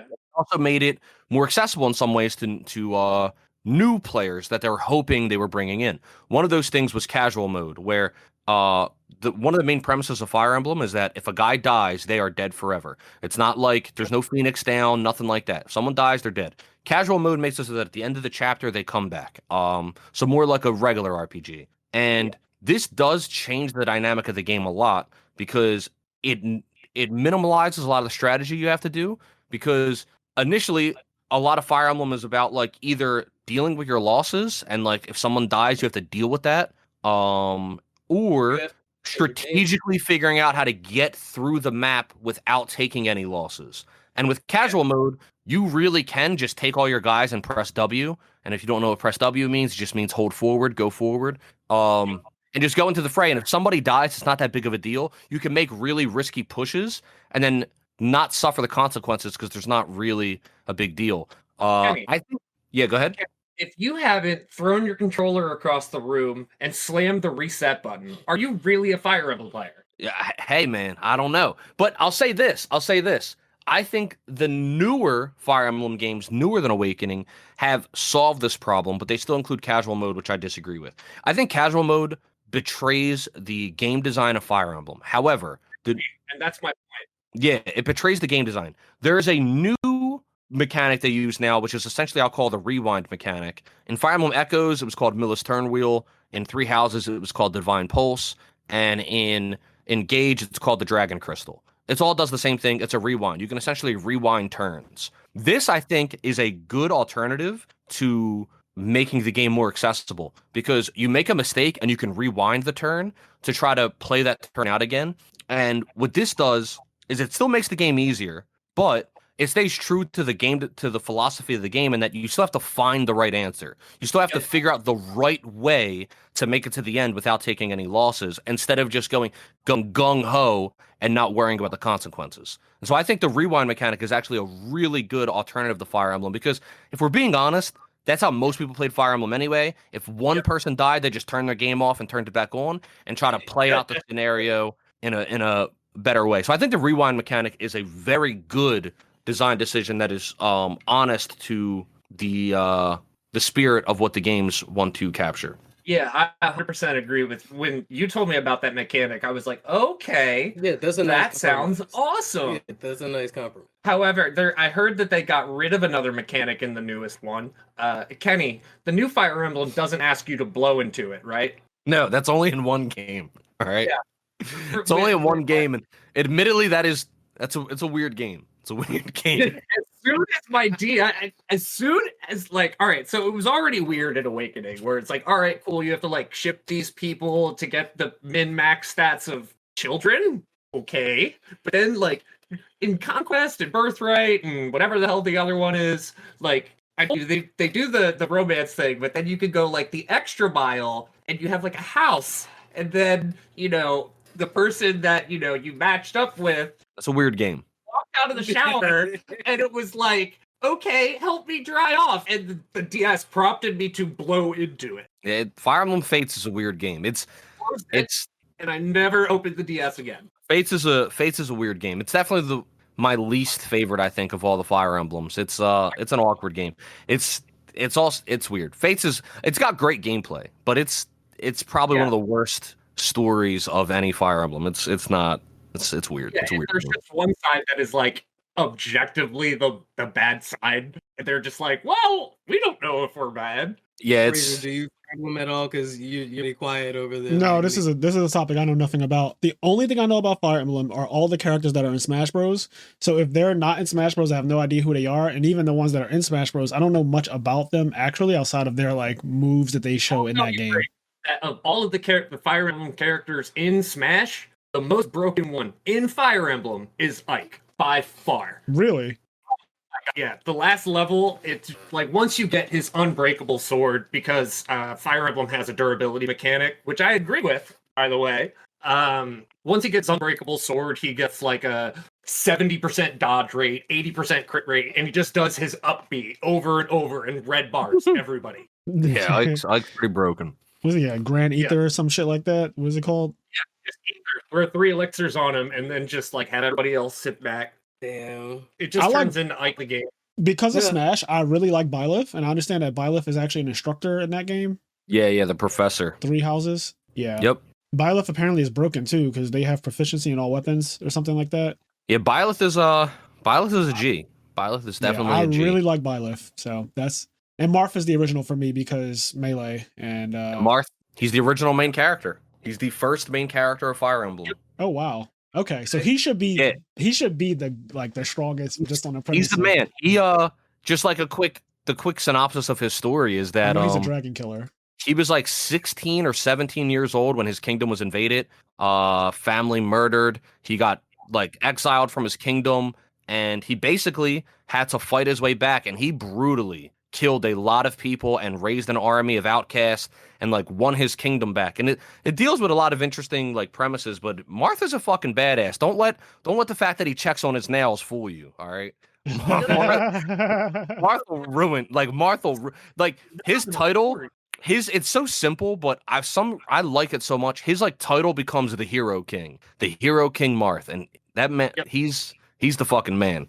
Yeah, like all of the Fire Emblems, I like stories. Path of Radiance and Radiant Dawn are like actually incredible, epic, sprawling stories. And then Awakening's story, it was like it's fine. Y'all making me want to play Fire Emblem, right? But I got too much that I'm already like. There's a lot on everyone's plate. Yeah.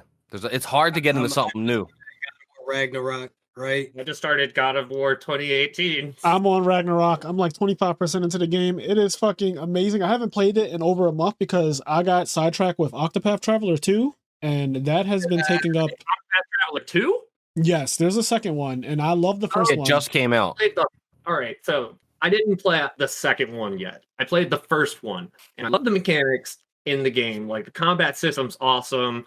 Art's really cool. I like each individual character's story, but that was it. Like it didn't feel like they were crossing over. It was just like, oh, you're walking around the world? I guess I'll follow you too. Yeah, I agree that it is. What you say is true. It's definitely not like a conventional RPG where the characters and their plights are actually intertwined like a typical RPG would be. These characters are all their own individuals, and that's what makes it unique in that you can choose how you go about the game. You can, like some people go, I got this character, I'm going to get my other 3 characters, and I'm going to do the whole game with these 4, and that's just going to be how I play it. Then I'll circle back and do the other ones. I'm a guy who I go to each of the 8 characters, chapter 1. I do all of their like first chapter, so I have all 8 party members, and then I construct my party based on like how I want it to be, like merchant, black mage, white mage, whatever. But there's so many ways that you can play the game because it's not a set storyline, and I actually like this take on RPGs because it's different. And while they aren't necessarily linked together like a typical RPG, I will say that there are moments where the characters will have these little like like they have these little conversation pieces where it'll be between like the black mage and the warrior will start talking, and they'll exchange like, oh, in my country, we were all about war. And he's like, well, where I come from, all I know is books and I studied a lot. I don't know anything about war. I'll leave that to you. And like, they have these interesting little back and forths that I think adds to the development of the game. But it is different. It is definitely different, but I don't think it's a bad different by any means. I think that it's just something that I really like the idea of you get to choose your own adventure. I'm getting more and more into things like that where you can kind of choose how you want the story to go down, basically. Yeah, I'm still going through Octopath, the first one. I just started it not that long ago, and I've been playing through it. It's a fucking good time.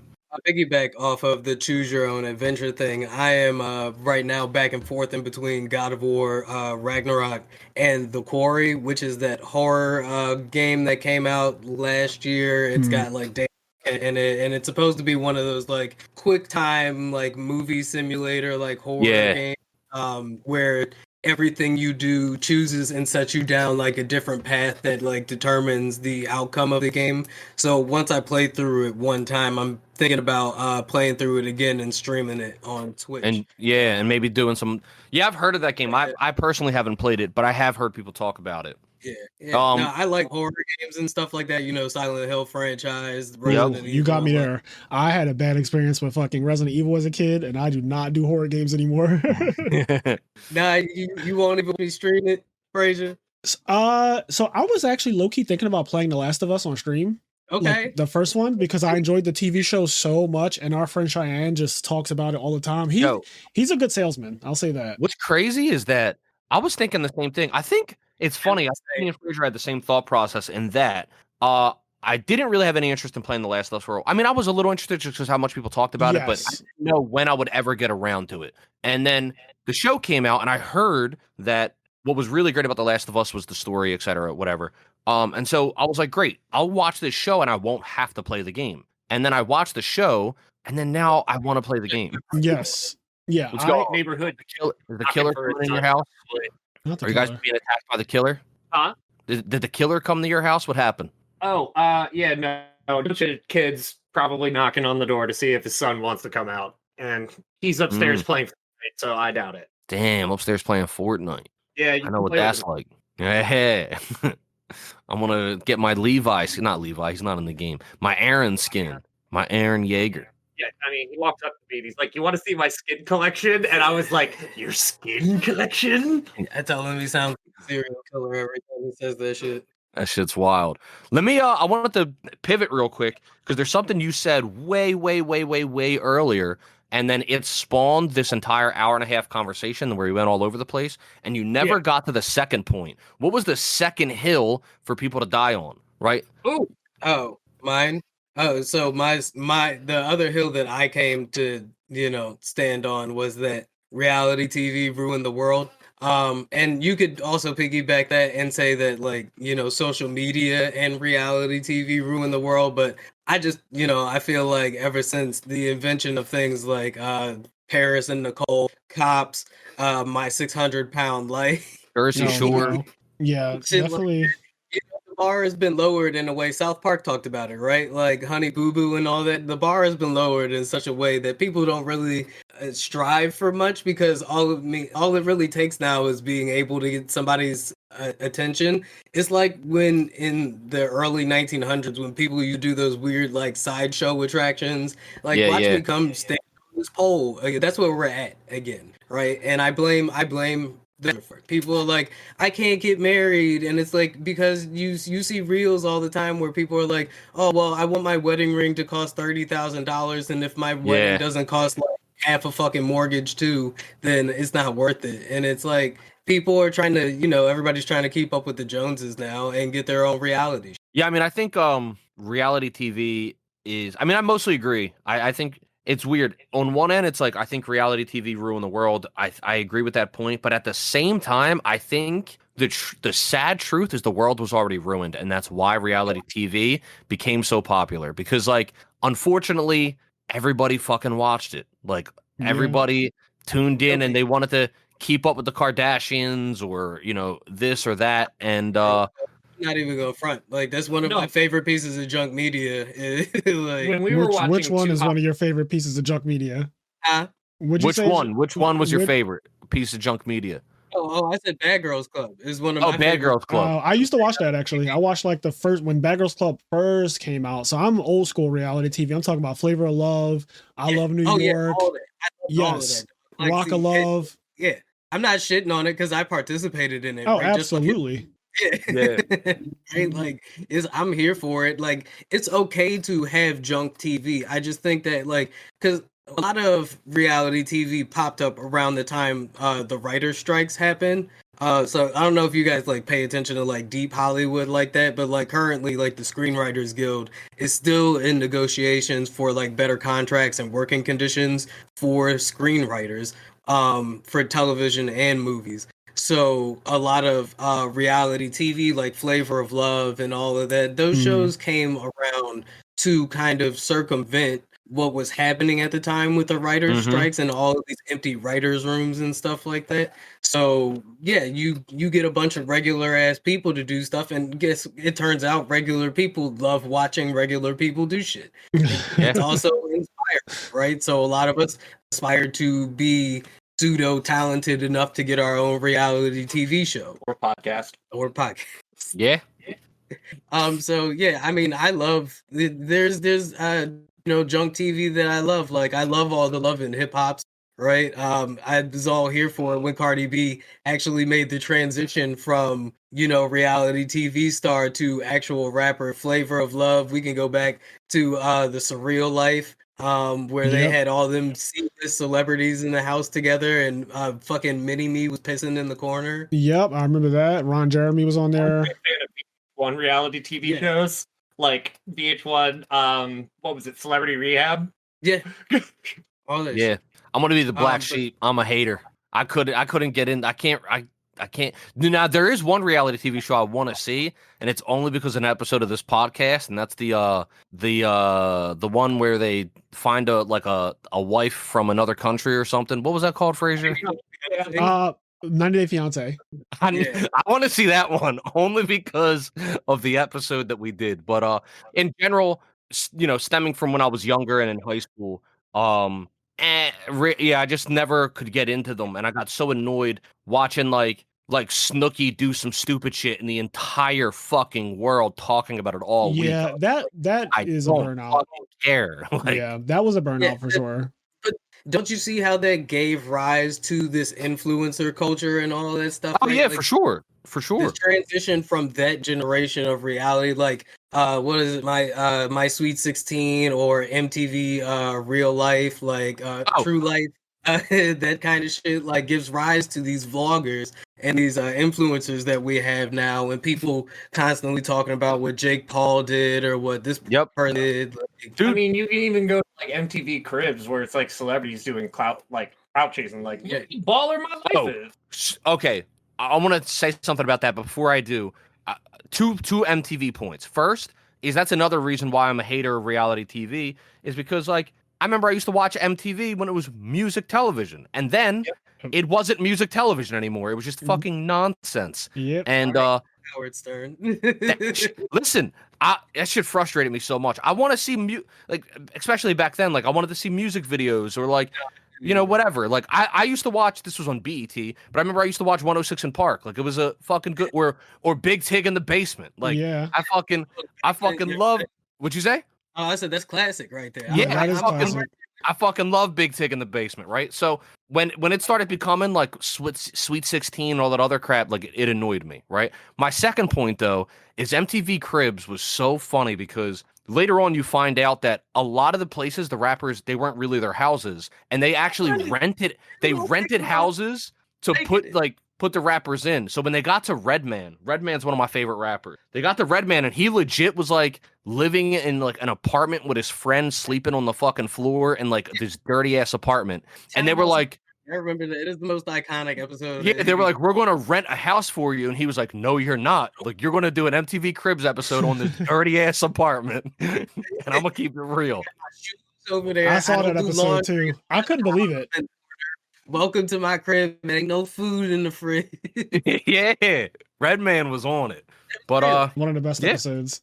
I like the Gorillas episode of MTV Cribs where they brought them into their like animated house. Yeah, anytime the Gorillas do something this wild. But no, I mean, but to my point though, like as we've been discussing with like video games and our TV, I think we can all agree that we like things that are well thought out and well crafted narratives and stories that have things that we can get invested in, right? And a lot of, like I said, I call it junk entertainment because it's the same thing that junk food is, right? It just hits that like sweet spot in your brain that's just enough to keep you satiated, but doesn't really provide you any nourishment. You don't learn anything from it. Yeah. For me, and you don't always have to learn something from your media. Like I'm a person that thinks not all movies have to be Scorsese, right? Like, yeah, not everything needs a point, and I don't want that either. Yeah, because that would get tiring. I never want anything to just be all Game of Thrones because that's not my favorite show ever, right? But I don't want everything that comes out to be Game of Thrones. Like that would be insane. Yeah, no, it's absolutely draining, dog. Right? That's why I'm taking my time with Last of Us because that show is heavy as fuck. It is, right? Heavy. Yeah. I think it's meant to be digested like they did week to week, as opposed to binge watching it necessarily. Because I always say this on the podcast. Kenny and I both talk about this. The way you ingest something, though, changes your outlook on it. For example, we had someone in our Discord server that watched all of Game of Thrones in like a month. So he went from season 1, episode 1, never having seen it ever in his life, to seeing season 8, episode 7, where it concluded. And he was like, oh, the ending wasn't that bad, actually. I thought that it was going to be way worse because everyone said it was awful. And I was like, well, I don't think that you got the same experience that everyone else in the world got who watched it 1 week to 1 week for the last 10 years of their life and had to experience growing with these characters. And the best example I can always give is at the end of season 5, Jon Snow gets killed. He gets murdered by a mutiny that happens in the Night's Watch. And the last thing you see at the end of that episode is him bleeding out on the snow. He dies. The next season, episode 2 of season 6, he gets resurrected. But the time between the finale of 5 and when he comes back to life is over a year. Like there's over a year wait before Jon Snow is actually officially back on screen as a living person. And so when you binge watch it and you go from the finale and you say, you know what, I'll just keep watching it and I'll watch the next 2 episodes and he comes back to life. There's no stakes in that. It's not the same feeling of that character actually fucking died. It does not have the same potency at all, right? Yeah. There's actually Kit Harington was on a talk show. I think it was Fallon, and he was talking about a time he got pulled over by a cop, and he realizes it's Kit Harington, and he just comes back with his license and registration, and he's like, "Okay, I would give you a ticket, or you can tell me if you live." And he's just like, "I live," and he's like, "On your way, Lord Commander." Oh shit! I thought he was going to say, "Give me the ticket." No, but to piggyback off of your point, I do think, the amount and the way of, you or how you consume certain content does play a huge role into the way you interact with people, whether you realize it or not. Like if you're watching Seinfeld all the time, you're eventually going to start telling jokes the way Jerry tells jokes. Yeah. Like, without you even realizing it. And I'm not saying that like video games make people violent. No, I'm not saying that reality TV made people stupid. But what I'm saying is it numbed people's brains to the kind of stupidity that we weren't exposed to before we were watching regular ass people. Yeah, well, I mean, now you have people on TikTok, they do like NyQuil chicken challenges where they cook chicken in NyQuil and fucking. Yeah, exactly. Now remember, if made Sleepy Chicken, right? Like we would have seen the negative effects of that, like right there, and like the absurdity of it all being played through the clown that was Kel, right? Yeah. Like on TikTok, we're not, we don't get all those little nuances and things like that through reality TV. Like it's much more cut and like life seems much more cut and dry when you're watching something as finely cut and paste as Duck Dynasty or Pawn Stars. Right? Like people think they can take something that they found in a cellar somewhere up to a pawn shop and become millionaires because they watched Rick Harrison haggle with like.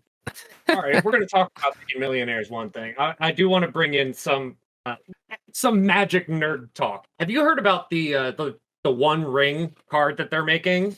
Like a Lord of the Rings reference? Yeah. So they're making a Lord of the Rings Magic the Gathering set. And they are making a special print run, and I mean print run as in one. They are making a 1-of-1, a One Ring version that's written in the black. And why did you point at me when you said the black tongue? I was pointing up. Did it not look like he pointed at me? No, he's pointing. You misunderstood. He wasn't pointing at you. He was pointing at Fraser. Anyway, I was like, it's written in Av. I don't know. So this card they're making as a 1-of-1. They're putting it in the collector's booster. It's a straight up Willy Wonka golden ticket. Like there's a standing offer already for $150,000. And that's like insane. people are just thinking, oh, Post Malone's just gonna buy it for like $10 million. But they legit are making a golden ticket, which to me is just wild. Yeah, So, that's really cool. It's also, I don't know. What did you say? There's no flavor text. There's no flavor text? No. Oh, because it's written in black tongue. Ha ha ha ha, yeah. Well, But I'm yeah. sure somebody could translate it. I guarantee there's a Lord of the Rings nerd that fluently speaks the black tongue or some shit. Yes. Well, fun fact, Lord of the Rings was actually created.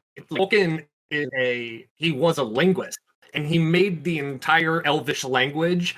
The reason he wrote Lord of the Rings was because he felt like he needed to do something with the Elvish language. Oh, is that how it started? Yeah, he made the entire Elvish language, and then he was like, "Oh, I have to do something with this, so this matters." So That's he Yeah. wrote cool. Right. I was looking at some stuff on how the Dothraki language came to be, and also just like not even just theirs, but also Targaryen in general. Like when they're speaking High Valyrian, I think that shit is so cool. How HBO hired linguistics people, like the top professors and linguistics creators in the world, and like came up with like this is High Valyrian, and that shit sounds so amazing when you watch the show. Is that your favorite fictional language? I can't say that I have a plethora of fictional languages in my head, right? Like, I'm not going to lie and act like I know a ton of them. But when I hear High Valyrian, the answer is going to be yes, because Game of Thrones is my favorite, like, thing in all things fantasy and fun anyway. So whenever Daenerys, like, I always think the one that got me the most is when she went to get the Unsullied, and the guy was speaking High Valyrian and didn't realize that she also speaks it. So he was calling her a whore. Like, tell this stupid whore that if she doesn't suck my cock tonight, that she can't have more than 8 Unsullied for a dragon or whatever. So anyway, at the end of that whole arc, right, when she gets the Unsullied, I remember she gives him a dragon. And then he gives her the key to the Unsullied. And he's like, they obey you now. And she's like, so whatever I say they'll do, right? And he's like, yeah. He's like, what's up with this dragon now? And then she looks over at him and she starts speaking High Valyrian. And she's like, a dragon is not a slave. That part made my fucking heart drop. Like, everything about that, when he realizes the look on his face, like, oh shit, this bitch actually understands the language. And she speaks it fluently. And she just gave the command Dracarys, and the fucking dragon just like blows the fire in his face. That shit is like peak television for me. That's when Game of Thrones was godly.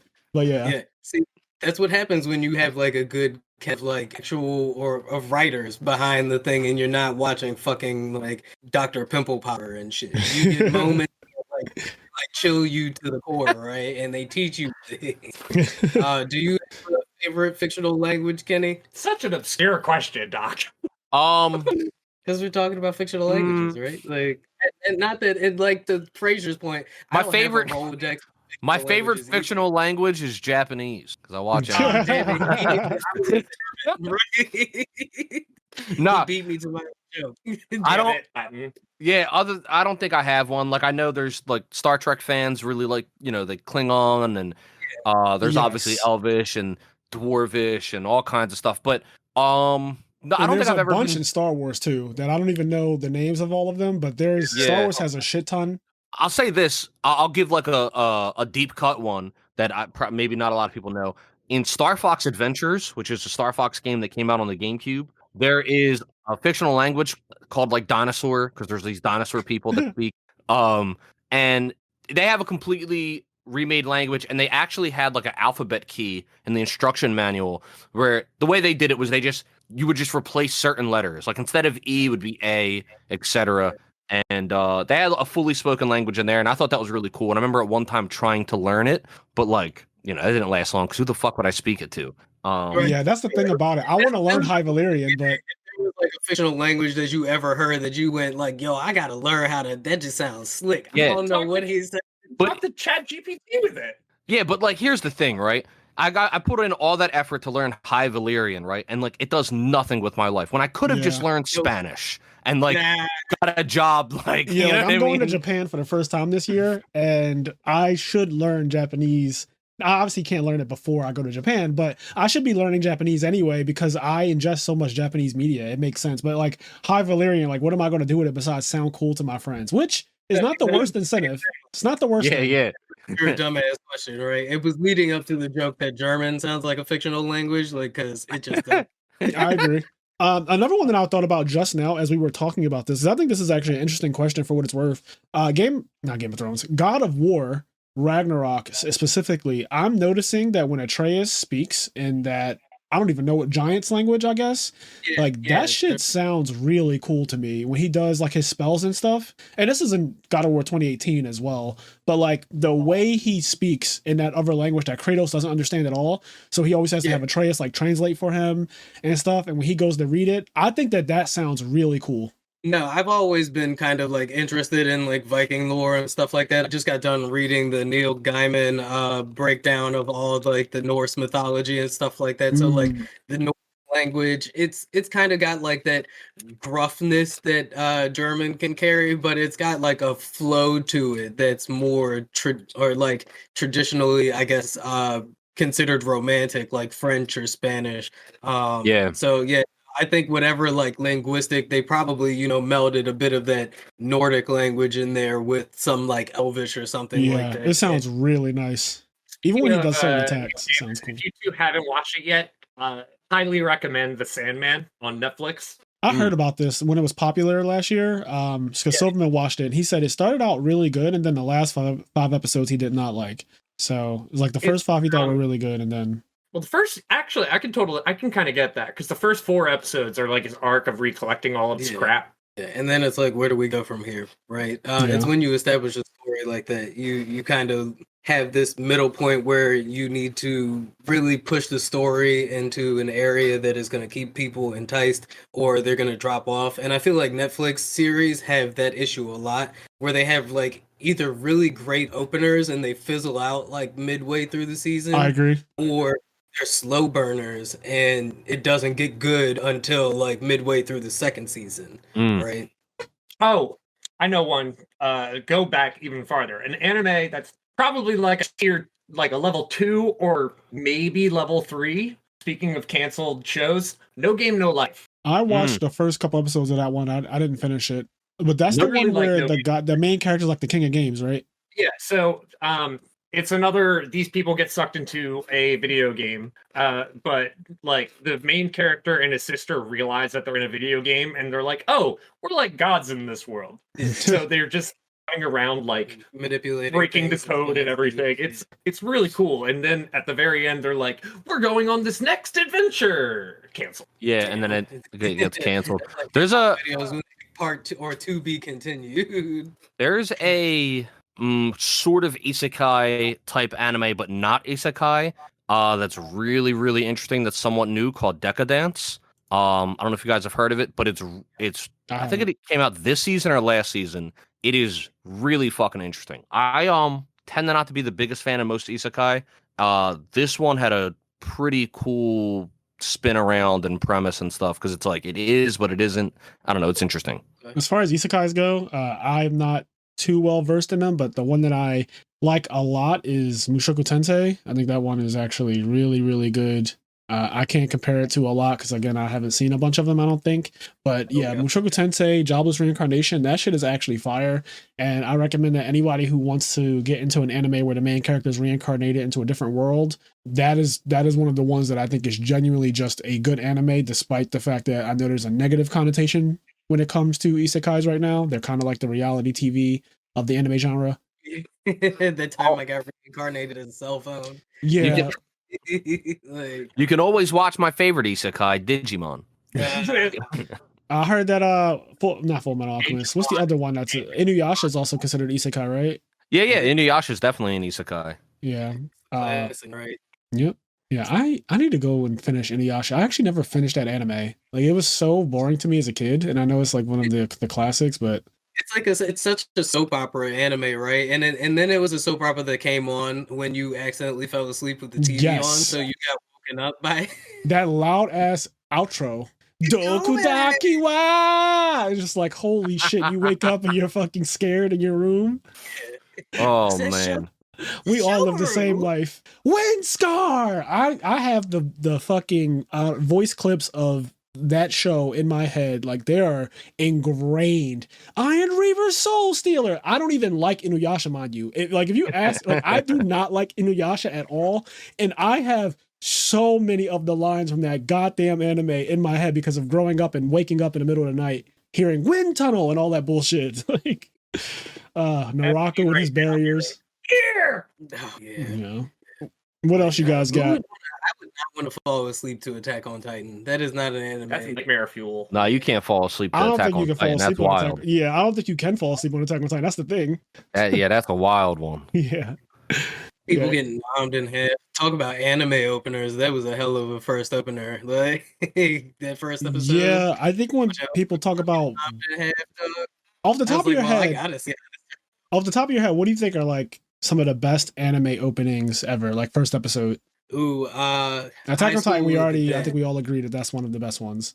I think Fullmetal Alchemist has a really good, like, Fullmetal Alchemist has a really good episode 1, because like it does. They're fucking like everything that happens with their mom and like those two little kids in episode 1 is fucking crazy. Death Note, obviously. The first one that jumped out to me was High School of the Dead. I don't know what that says about me, but that was the first one that jumped out to me. I was like, dude, episode 1 of High School of the Dead is really good. High School of the Dead is a frustrating anime to me because I think it has a really good premise. Like, I mean, it's a zombie show, right? But it starts off really fucking cool and interesting. And I was actually talking about this the other night with a friend of mine. And I think there's a problem a lot of zombie media has is the episode 1 or the start of zombie media is so fucking interesting. Always. The premise and the start of a zombie show or movie or anime is always so fucking good.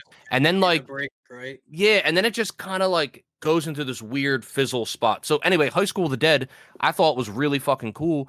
But then, you know, it just is a tit show and you just like look at anime tits. And like, I love looking at anime tits, but that becomes the point of the point of High School of the Dead isn't the fact that it's like this apocalyptic zombie anime. It's just like, look at this girl's titties literally do the Matrix as a bullet flies in between her titties as her titties jiggle. Like it's fucking nonsense. It's like Dead or Alive 3 on the Xbox physics. Yeah, it's like, what the fuck? But episode 1 was really good though. I think Erased also has a really good episode 1. For what it's worth.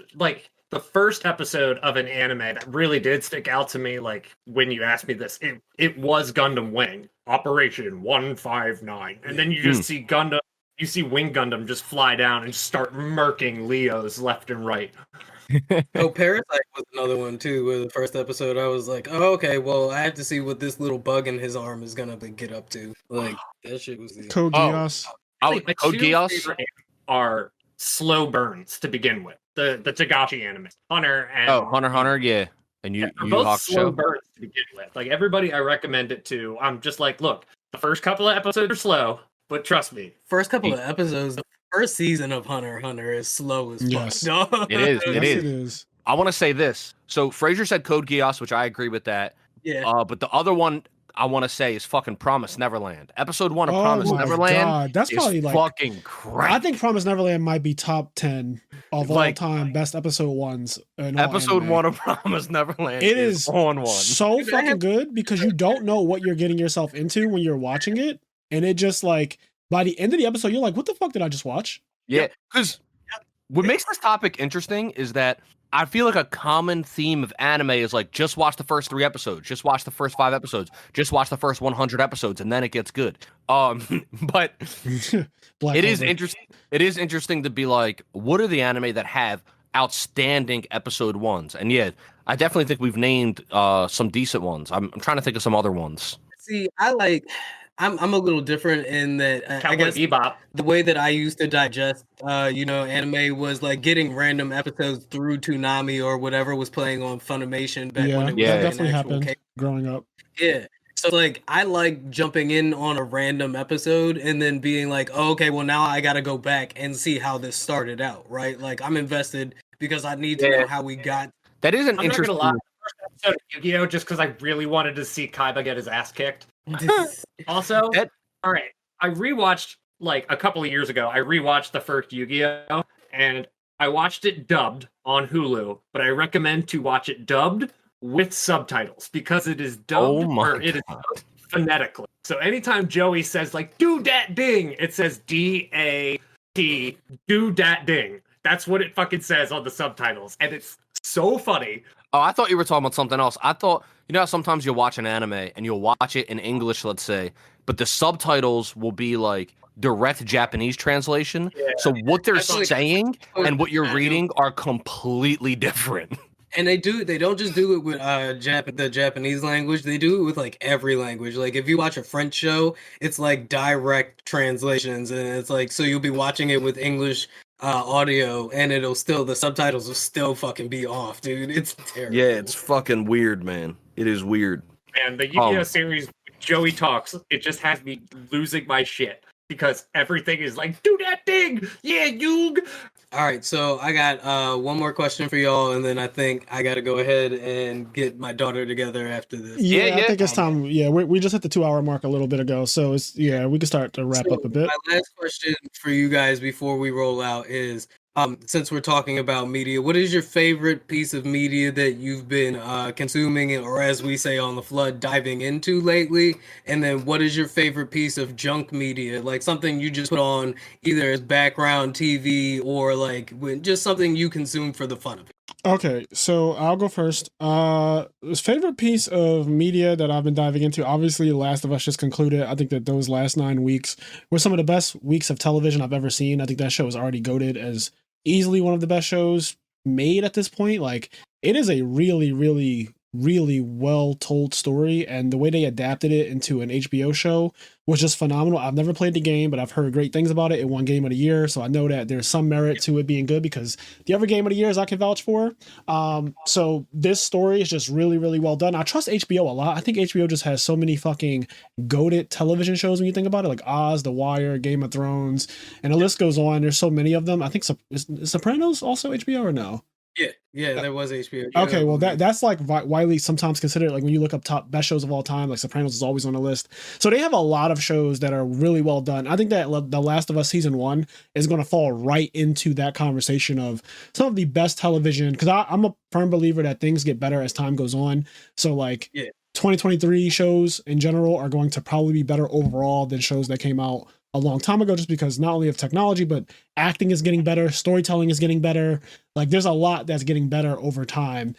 So The Last of Us is like the most recent thing. As far as like trashier TV and things that I have, like I will call a guilty pleasure. Yeah. I'm trying to think about, do I watch anything right now that is a guilty pleasure? I have become addicted to YouTube in general. And I find myself watching a lot of vlogs or just dumb shit on YouTube that isn't necessarily conducive for my betterment at all. Like it's just kind of wasting time essentially. Like I'll eat a sandwich and I'll just watch YouTube videos for like a half hour on anything. And that type of stuff I really enjoy. I don't really go to TV as much as I used to. I'm a YouTube addict now. Do you think it's because has ruined your attention span? Because I'm a YouTube addict myself, and I totally feel like YouTube has ruined my attention span, and it makes it harder for me to watch, like, especially because an episode of a TV show is fucking 2 hours long now. So I'm going to say no, because when I actually like something, I'm a kind of guy that turns all the lights off, turn my soundbar all the way up to the max, and then I will put my phone on Do Not Disturb. Like when I watch The Last of Us, when I watch Game of Thrones, it is like a spectacle in my apartment when I do that. I make it a thing. But when I'm watching something that I don't really care about, I can definitely get sidetracked, but that's because I'm not really as invested in it. Like when I watched Wakanda Forever, for example, in November when it came out in the movie theater, I was fucking glued to the screen it was 2 hours and 45 minutes. That movie's long as hell. At no point during that entire movie did I want to pull up my phone and check a notification. At no point. Like, so if it's good, in the movie theaters as well, right? Like when you're in an environment like that, I don't like. See, I can't say that I agree with that, only because when the movie isn't very good, I get distracted and I start checking my phone. So like yesterday, I just saw this movie 65 with Adam Driver in it. And it's basically him landing on Earth 65 million years ago when their dinosaurs are still on it. That's the whole premise. I saw the trailer for this. The movie is not good, and it got a 34 on Rotten Tomatoes, so I was skeptical about it. But I went to go see it, and like I gave it a good 40 minutes before I started to get like completely distracted. The main problem with the movie, just to not get too far into it, but I don't like saying something is bad without saying why. There's only two characters in the movie, right? There's Adam Driver, the main character. He's the lead. And then there's one girl. She's a little girl. She's a support character. She does not speak the same language as him. And the entire movie, she's not a real character because they can never actually communicate with each other. I think it was one of the biggest mistakes they made. So like that's the movie, a whole movie on too, right? Yes. Two relatable characters in the movie cannot communicate or be relatable. Ever. At no point can they communicate. So he's trying to communicate with her, but she doesn't understand a fucking single thing he says. And it makes the movie just seem, I don't know, there's something about it that seems like it's not cohesive. It just doesn't feel cohesive. Yeah. So I stopped paying attention. I started scrolling Instagram. I started fucking texting somebody back. Like I won't do that. I will never text someone back during The Last of Us or during Game of Thrones. Like I won't do that. So Fraser, did you see that movie with Idris Elba where he fights the lion? I did. I actually enjoyed that, by the way. I actually enjoyed that movie. I'm not even gonna lie. I did not expect to, because the premise of it is so wild. But when I watched it, I genuinely found it entertaining. I won't say it's like a great movie by any means, because the premise of it is pretty silly. But when you start watching it, when you start watching it, it's like, this is genuinely just an entertaining movie. And that's kind of how I have to categorize things in my brain so as to not shit on them, because everything is not going to be a Martin Scorsese level flick or a Steven Spielberg level flick, right? Like, you can't just critique everything with the same eyes you do Game of Thrones. So yeah. Yeah, I agree with that. I agree. Some of the junk media, hold on, like, yeah. So in terms of what I'm going through right now that I'm enjoying a lot, is just I don't know if I've talked about it on the podcast. I probably have though. But I'm currently doing a Zelda marathon where I'm playing through all of the Zelda games leading up to Tears of the Kingdom, which is going to be the sequel to Breath of the Wild. The new Zelda game comes out May 15th or May 12th, something like that. And so on my stream, Critically Plus, me and Ant are playing through all of the mainline Zelda games leading up to it. And so it's putting me in a real big Zelda mood. I just beat A Link to the Past again, and it's a lot of fucking fun. We're doing Link's Awakening next, and it just gets you jived up for Zelda. The worst thing about when a new game comes out, right? And we've all felt it, is like as it gets closer and you get the fucking jitters. Like, I just fucking want that. Like, this game needs to be out now. Like, it needs to be fucking out, and you have the fucking jitters, and you have the anxiety, and you just want to play the fucking Me with Monster Hunter. Dude, yes. So what's awesome about doing this, and we did this for Kingdom Hearts 3. Leading up to Kingdom Hearts 3, we played all of the Kingdom Hearts games going into KH3. What this does is it keeps the excitement really high for the new game you're anticipating, but it kind of offsets the jitters and the anxiety because, like, you're doing something. I'm consuming a bunch of Zelda and doing a bunch of cool Zelda shit, and then when Tears of the Kingdom comes out, I'll be able to like fully appreciate it and dive in, and I won't have that week before, 2 weeks before, like supreme anxiety where it's just like nothing in my life matters. I just want this game to come out. Yeah, you're indulging in a way that keeps you satiated. Exactly. What's up? Tears or is it tears? It's tears. Are you sure about that? No, Tears of the Kingdom makes no sense. No, but they have all of those places floating in the. No, it's tears. It's tears. It's Tears of the Kingdom. It is not Tears of the Kingdom. I do like that. It's kind of a double entendre, though. Yeah, but it is tears. But that's what I'm consuming at the moment. And in terms of junk media that I just finished, and it doesn't feel right calling it junk media, but the way it's produced is kind of junky. But I don't like calling it junky because it had a very important thing that it did for the world. Surviving R. Kelly. I just watched all 3 seasons of Surviving R. Kelly. And here's the thing, right? Oh, no. Here's the thing. Listen, hear me out. Everybody's laughing, but hear me out. The way that's produced and the production values on it and everything like that, it is very junk media-esque.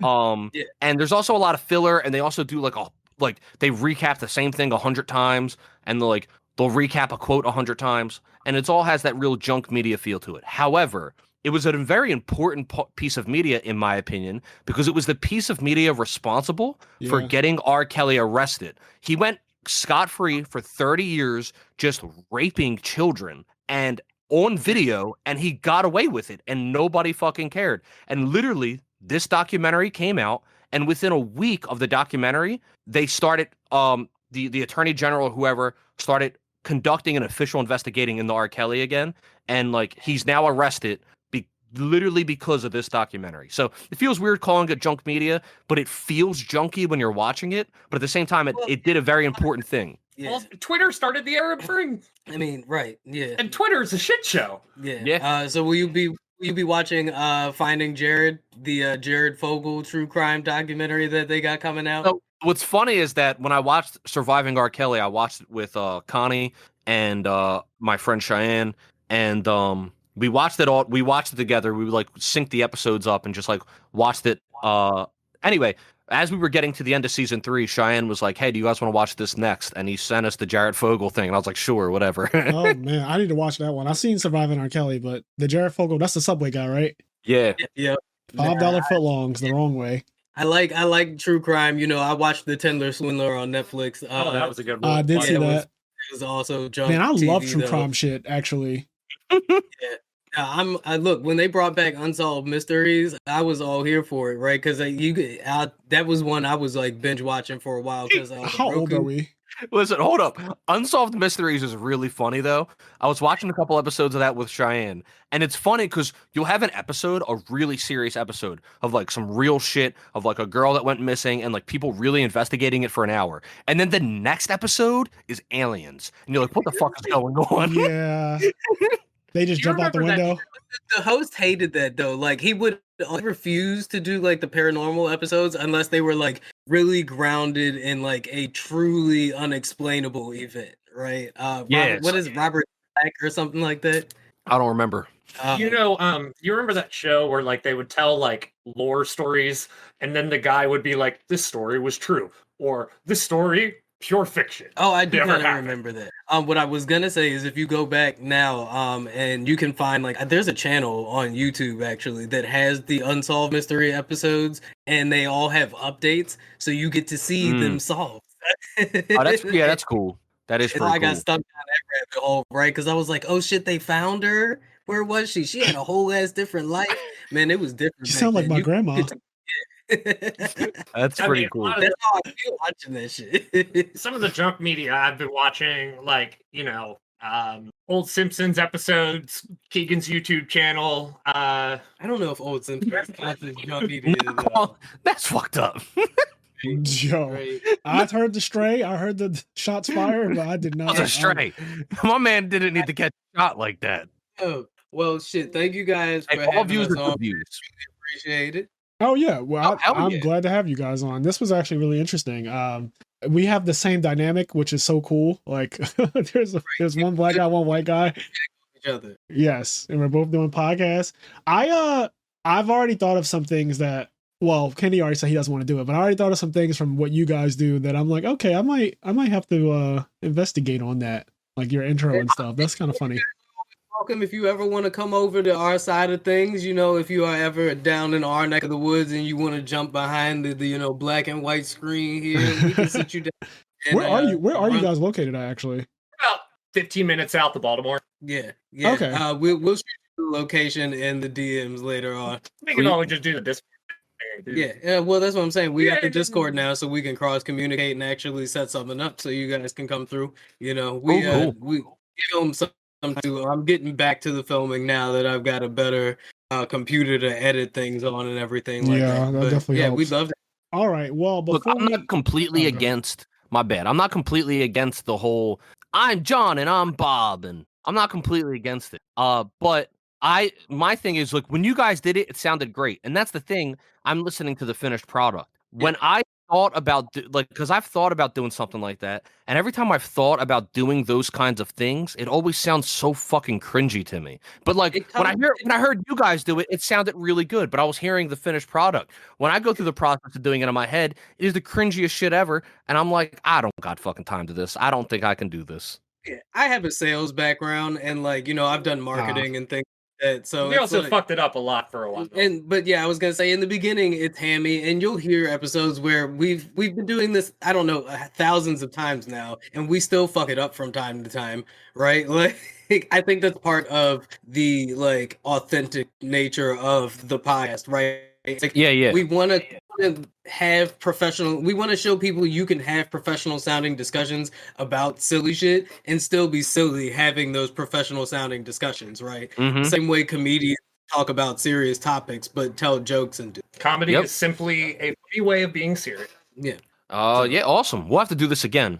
Yeah, absolutely. That was totally a great experience, guys. And hopefully next time I can get my Discord working. So I'm not sure what went wrong there, but yeah, we got to figure out what's going on with you guys' Discord as far as watching streams go, because everybody on Patreon, let us know how crazy the three of us are interacting, because we can't see we can't see each other. I completely forgot. Obviously, like partway through, I just completely forgot that you guys can actually see us, because obviously we've been looking at you the whole time. But for what it's worth.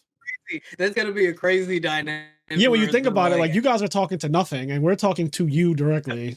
Yep. No, and that's part of the theater training. So it's all good. It worked out. All right, so let me give a shout out to everyone on our Patreon real quick before we get out of here. We have Connie, Austin, Leon, Quest, Garen, Xavier. Hold on, I gotta go to page 2. Hi, Leon, Dimitri Barnes, Vinny Casello, Dominic Roberts, Giovanni Avalos, Alex Flamer, Amre Reynolds, CJ, WK-1, Dan Varable, First to Home, Dalis Ferneris, Estada Akuma, Mitchell Niles, Midwest Gaming, William Shapiro, Demetrius Sophirdis, Vince Marquette, Dallas Bailey, Doc and Ziggy, you guys, thank you guys so much for subscribing to our Patreon. Roz Weiss, Nick Stango, Hanto, our 2-time national champion, Vincent Zen, Sarah Maria, Sunny Top Cut Podcast, Alex Ahern, Philip Campa, Jalen Haskins, Arali Melfi Slump, Chris Lynn, Wookie 159, Connor LK, MSW 2389, Edison Club, Kyle Botelho, Brandon Moore, Sugal, Nick, Mr. Soltai, Nafa, Corey Fowler, Omar Ramos, Elijah Barfault, and then we have a true hero, Tyler Tadeo, Majora X, Anthony, Matt Glenny, and I guess this person's Patreon name is Rogue and Tier 2 are the polite terms for bad deck. Yeah, that's their actual that is their actual Patreon name. I guess they changed their name to look like that, but that is our newest Patreon member. So thank you to Rogue and Tier 2 are the polite terms for bad deck. And if you guys, you can find us at the Flood Pod on everything. And that is on everything. So it's the Flood Pod, you said? At the Flood Pod. At the Flood Pod on everything. Nice. All right, cool. Do you guys want to give out any shout outs or anything like that? I know you already shouted out your podcast, but if there's anything else, by all means. We got a couple of other brother and sister podcasts. If you guys are into Instagram live shows, check out Scrate No Chase. That's Scrate No Chase. Yeah, Scrate, like from down south, Scrate. Yeah, like Scrate. On Instagram. And our sister podcast, Fuck It, I'm 40. They're both hilarious. Oh, I like that already. Fuck It, I'm 40. That sounds dope. All right, well, as I always say, do the things that make you happy, including joining our Patreon optional boss tier and doing a podcast with us. Thank you guys so much for coming on, Doc and Ziggy. Really great pleasure to have you. Reminder for us that none of this is normal. Yeah, we're on a different podcast on Sunday. Yes. Awesome. Well, I'm going to do the things that might make me happy, like maybe going to take a swim in the flood. And I'm going to go make 2 hot sausages because I'm starving. Peace out, y'all. Yeah. Peace. Thank you again. Cheers. See